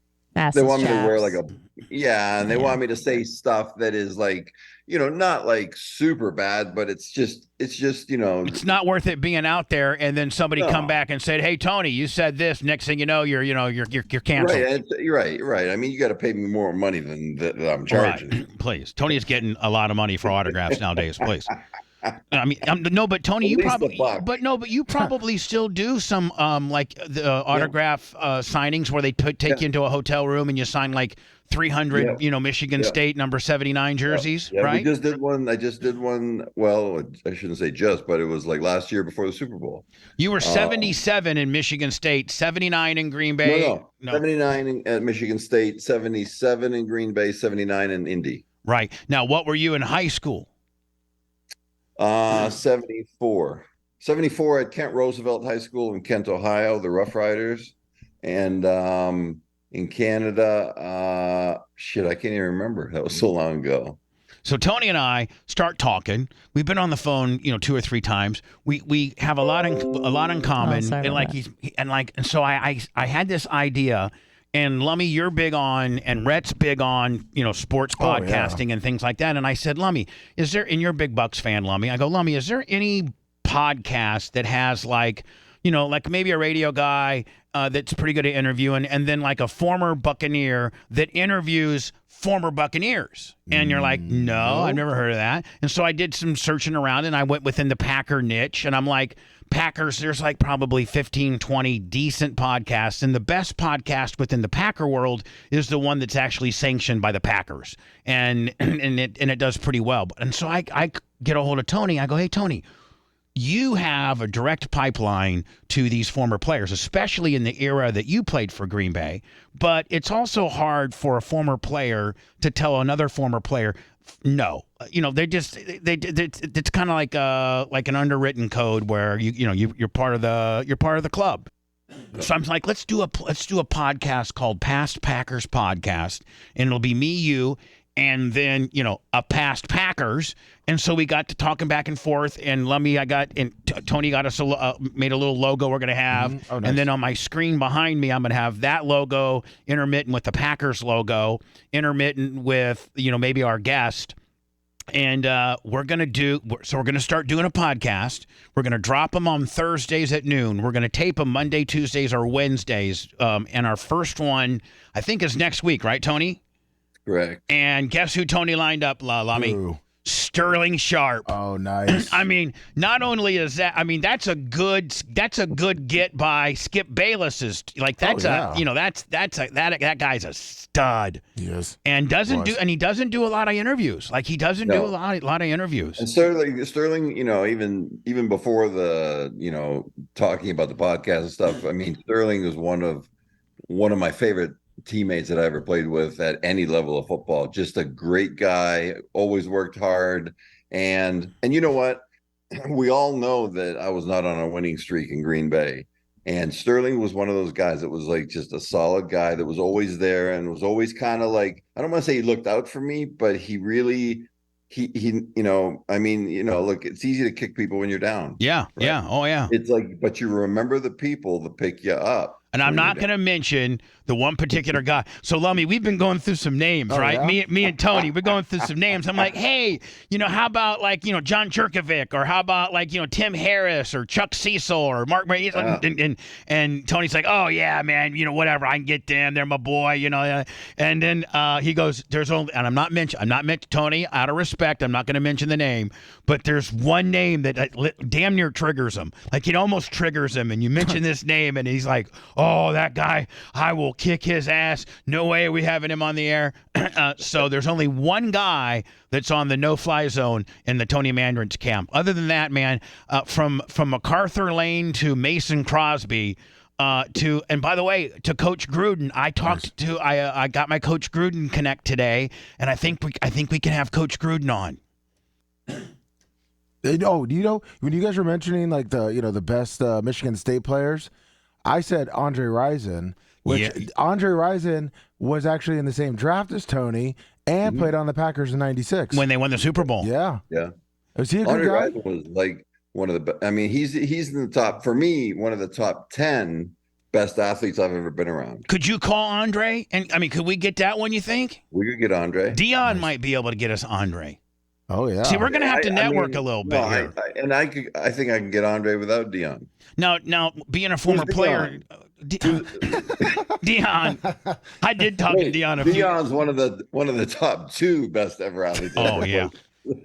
Bo Jackson or Deion Sanders, as far as I think. Yeah, and I didn't play. I didn't play when Bo was like. I think Bo had already retired because he was hurt. But Dion was just. I don't even know how to describe it. It was a different level. It was like Reggie White was a different level. But as far as like just grace and athletic ability, and like the guy glided across the field, and the guys, look at what he's done with his life and his whole career. It's just I know. The guy keeps just grinding. It's awesome. And I think he's going to absolutely kill it at Colorado. I really do. I mean, the program's so downtrodden. There's nothing but up, and half of football is just getting the guys to believe into your system. That's half of it. Yeah.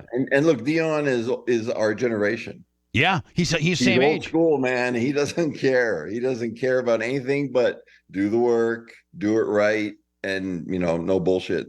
He was. Did you hear what he did? So they were at the championship game for the HBC. What's it called? HBSU. Yeah. So he was in the championship game, and he's got this policy. Dion is that if I call a 9:00 meeting, you better be there by. It's like Vince Lombardi stuff. It's you better be there at 9:50, and 9:55 is considered late, right? Even though a 10:00 meeting. So his son was the start. Shiloh was the starting cornerback, and he came in at 9:56. This is the championship game, and Dion said, "You might as well take your butt on out of here because you're not only not starting, you're not playing the entire game." And that was his son. I mean, I got mad love for that. Well, listen, and his son should know better than anybody. Yeah. Oh no. That's like it's kind of like when we held meetings. If we had a 9:00 meeting, it really meant like George Perlis or Nick Saban or like that meant be there at 8:45. Right. It was even being but even All-Pro Willie, Big Ten All-American World, even Tony Mandrich, big swinging D. You didn't roll in at 9:55, did you? No, I knew better. Right. Yeah. It was, you just don't do it. There's certain things that you just, Now, were the softball girls at Michigan State, like we were looking at this softball girl earlier, and boy, the softball girls in college have really changed. Back in the day, they were a little, linebacker-ish. Now they're pretty damn hot. I mean, how are the Michigan State softball team back when Tony Mandrich was rolling up and down as a Spartan? I was so focused on football, I didn't have time for stuff like that. Oh, you were killing it. You were slaying it. You were doing 2-a-days. We're doing 2-a-days, and I ain't talking about hitting a sled, bitch. Don't even lie. I'm telling you that right now.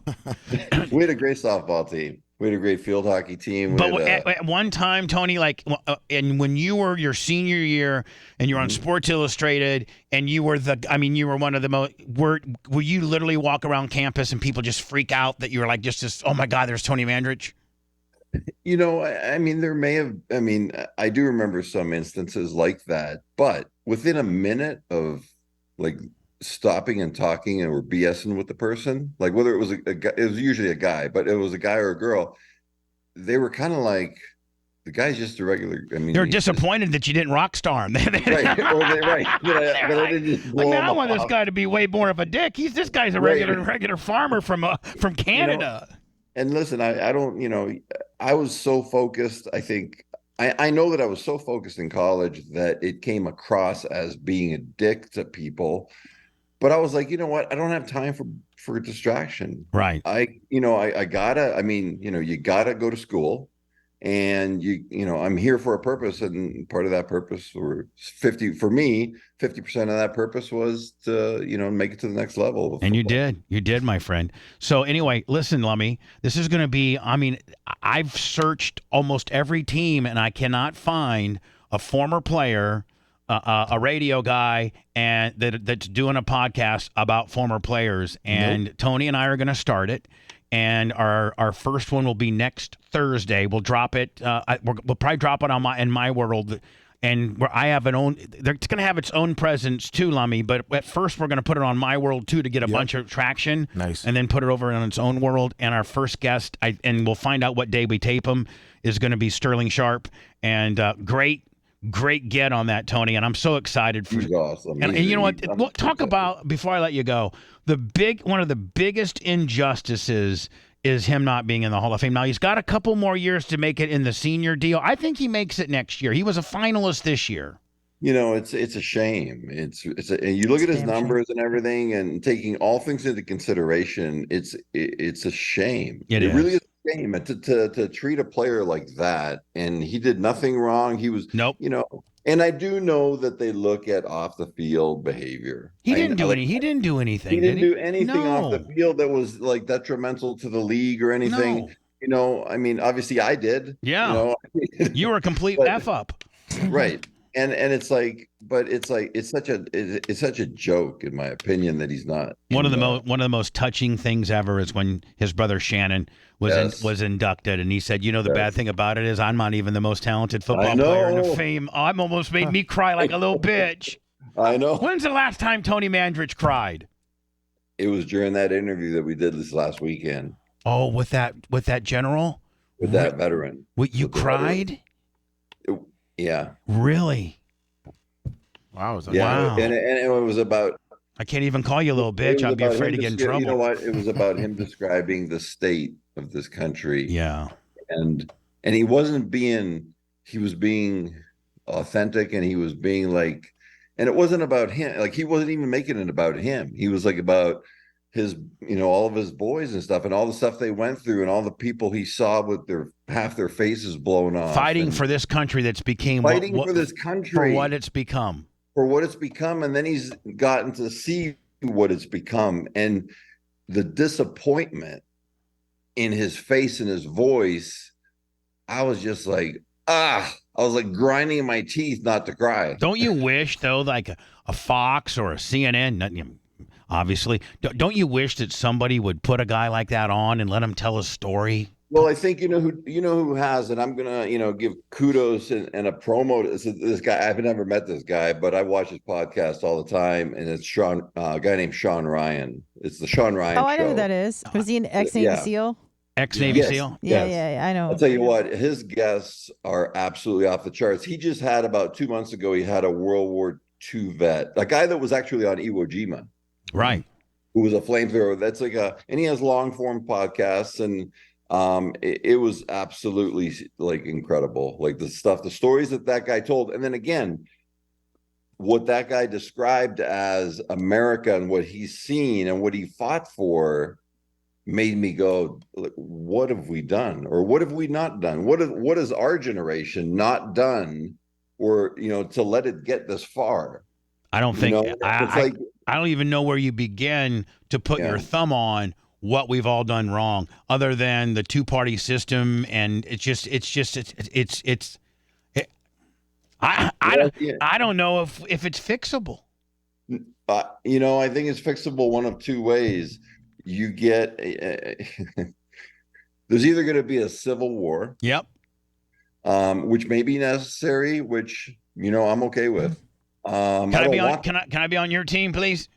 Yeah, I mean, right. I don't want that. I'll fly out there, or you can fly over there, whatever team I need to be on. But I got some guns, and you got some size, so I think we'll be okay. Lummy, you're on my team too. Perfect. You Buck. My guns. Me.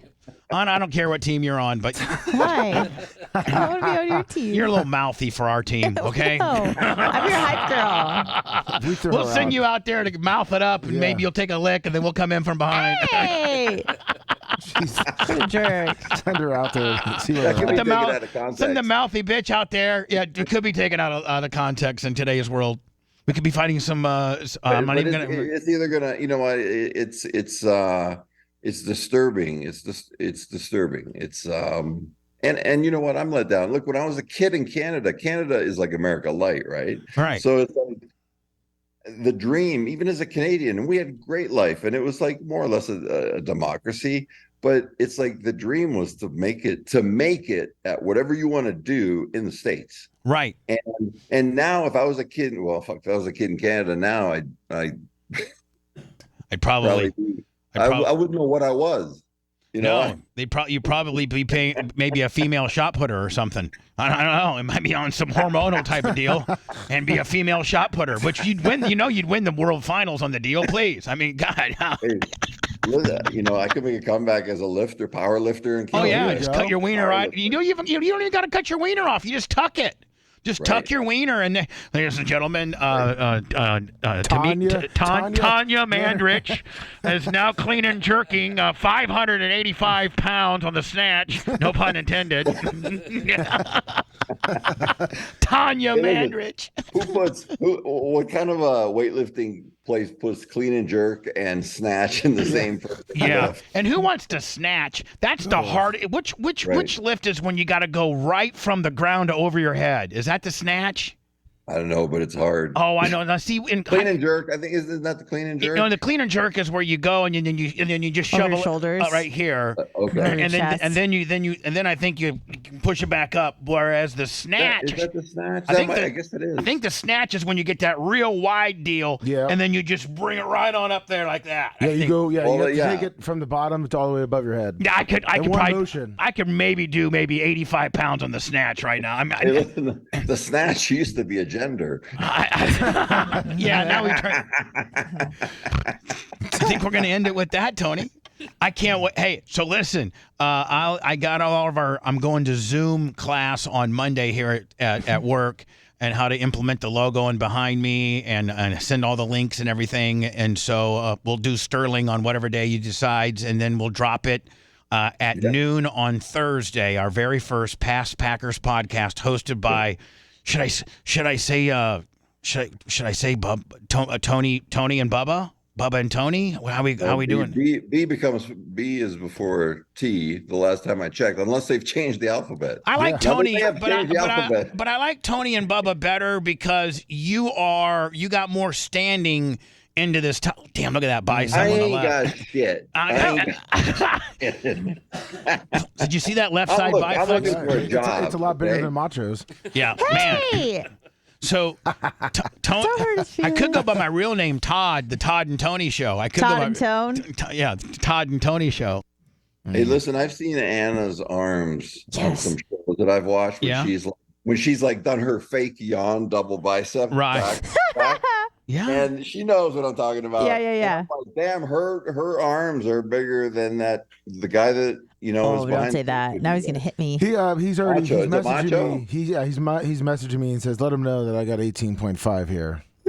On which side? On his biceps. Oh, Macho his right Man. one. His right one. 5. I was born with 18.5. Yeah. Tony says 18.5 was 5th grade. Hey, Tony. At least my right one was. Now, do you have a dominant side? Like, do you have a dominant side as far as size? No. Are you right-handed or left-handed? Right-handed. Right-handed. Right. Yeah. Now, did you prefer when the Packers moved you down to guard for that 1 year? Was it easier? Was guard easier? It was not playing. No position's easy, but I know that. It was definitely easier. It's you're in a box, right? You're fighting in a phone booth when you're guard, right? Because you have a guy on either side. When you're a tackle, you're on an island, and when you're in a tackle on an island with Reggie White or and you got that 92 brother looking at you, snorting like a bull, who doesn't lift one weight but is stronger than all you combined. And is still stronger, right? And he gives you that infamous hump move, and you look like an absolute. You're look like an absolute buffoon. He's smart as shit. Plays great with great leverage. Has all the moves. Has all the strength. And doesn't talk shit and still kicks your ass. Yeah. Now, did he ever go, good job, 77? Like, did he ever, like, if you ever got a good one in on him? I told you the story where he said God had nothing to do with it when I said the GD. Right. Comment. Right. Yeah. Oh, that was funny. My boys back. I was walking back to the huddle, and my boys were laughing at me during the game. They were like, "Dude, he just manhandled you like on the play, and then after the."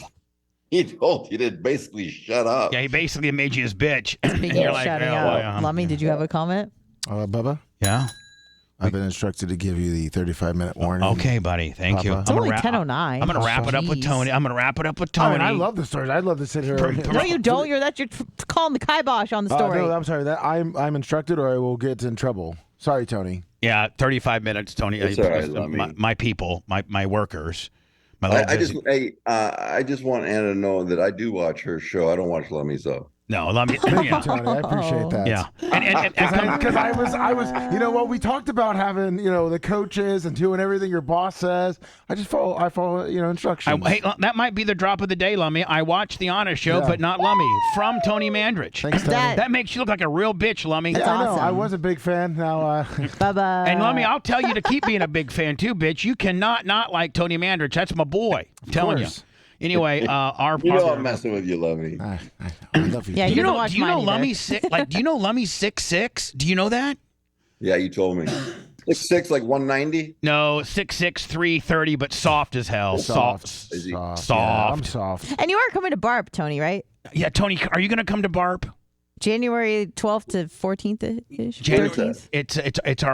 It's the Super Bowl of our show. You got to come for it. And it's where all the fans come, and you can stay with me, and it's a 3-day deal, and you can stay with me. So I'll do all your arrangements. So it's January 12th to the 14th, something like that. Yeah.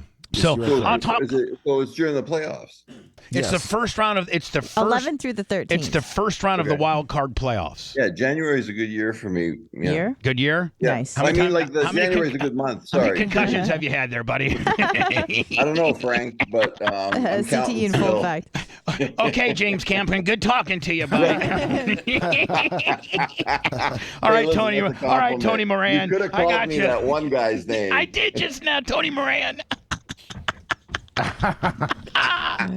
Hey, I can't wait to record this with Sterling, my friend. I'll get us all technically set up, and Tony, I look forward to doing that with you, buddy. And I'm just so honored to have met you, and I think we're gonna do good with this. I really do, bud. I know we're gonna do well, and we're gonna, at worst, we're gonna entertain people. Exactly, we are, because we're both pretty damn good at what we do. Well, I mean, you are. Well, you take good pictures too, buddy. All right, T. Hey, I'll be texting you later today. Okay, buddy? Yeah, great. Sounds good. Thank you, Tony. All love to everybody, and have a great day, and I'll talk to you later. Thank you, Tony. Hey, Tony. All right. I love that guy. I love that a lot. Man, that's my boy. Lummy, that was the best score hookup ever. Oh, yeah. Good job, Lum. Right from Jones Island, Hall of Famer, $50 on the Venmo in Las Vegas, Mario. Sorry we're so late to all our affiliates, but I got Tony Mandrich, man. I can go hours with that dude. We'll see. Anna Hummel show. Yep. Anna, how about Tony putting over I know. the double buys? I know, that's awesome. And Lummy saying he hates your show. I know. Thanks, Tony. Thanks for letting me finish. You've been listening to the Bubba the Love Sponge Show.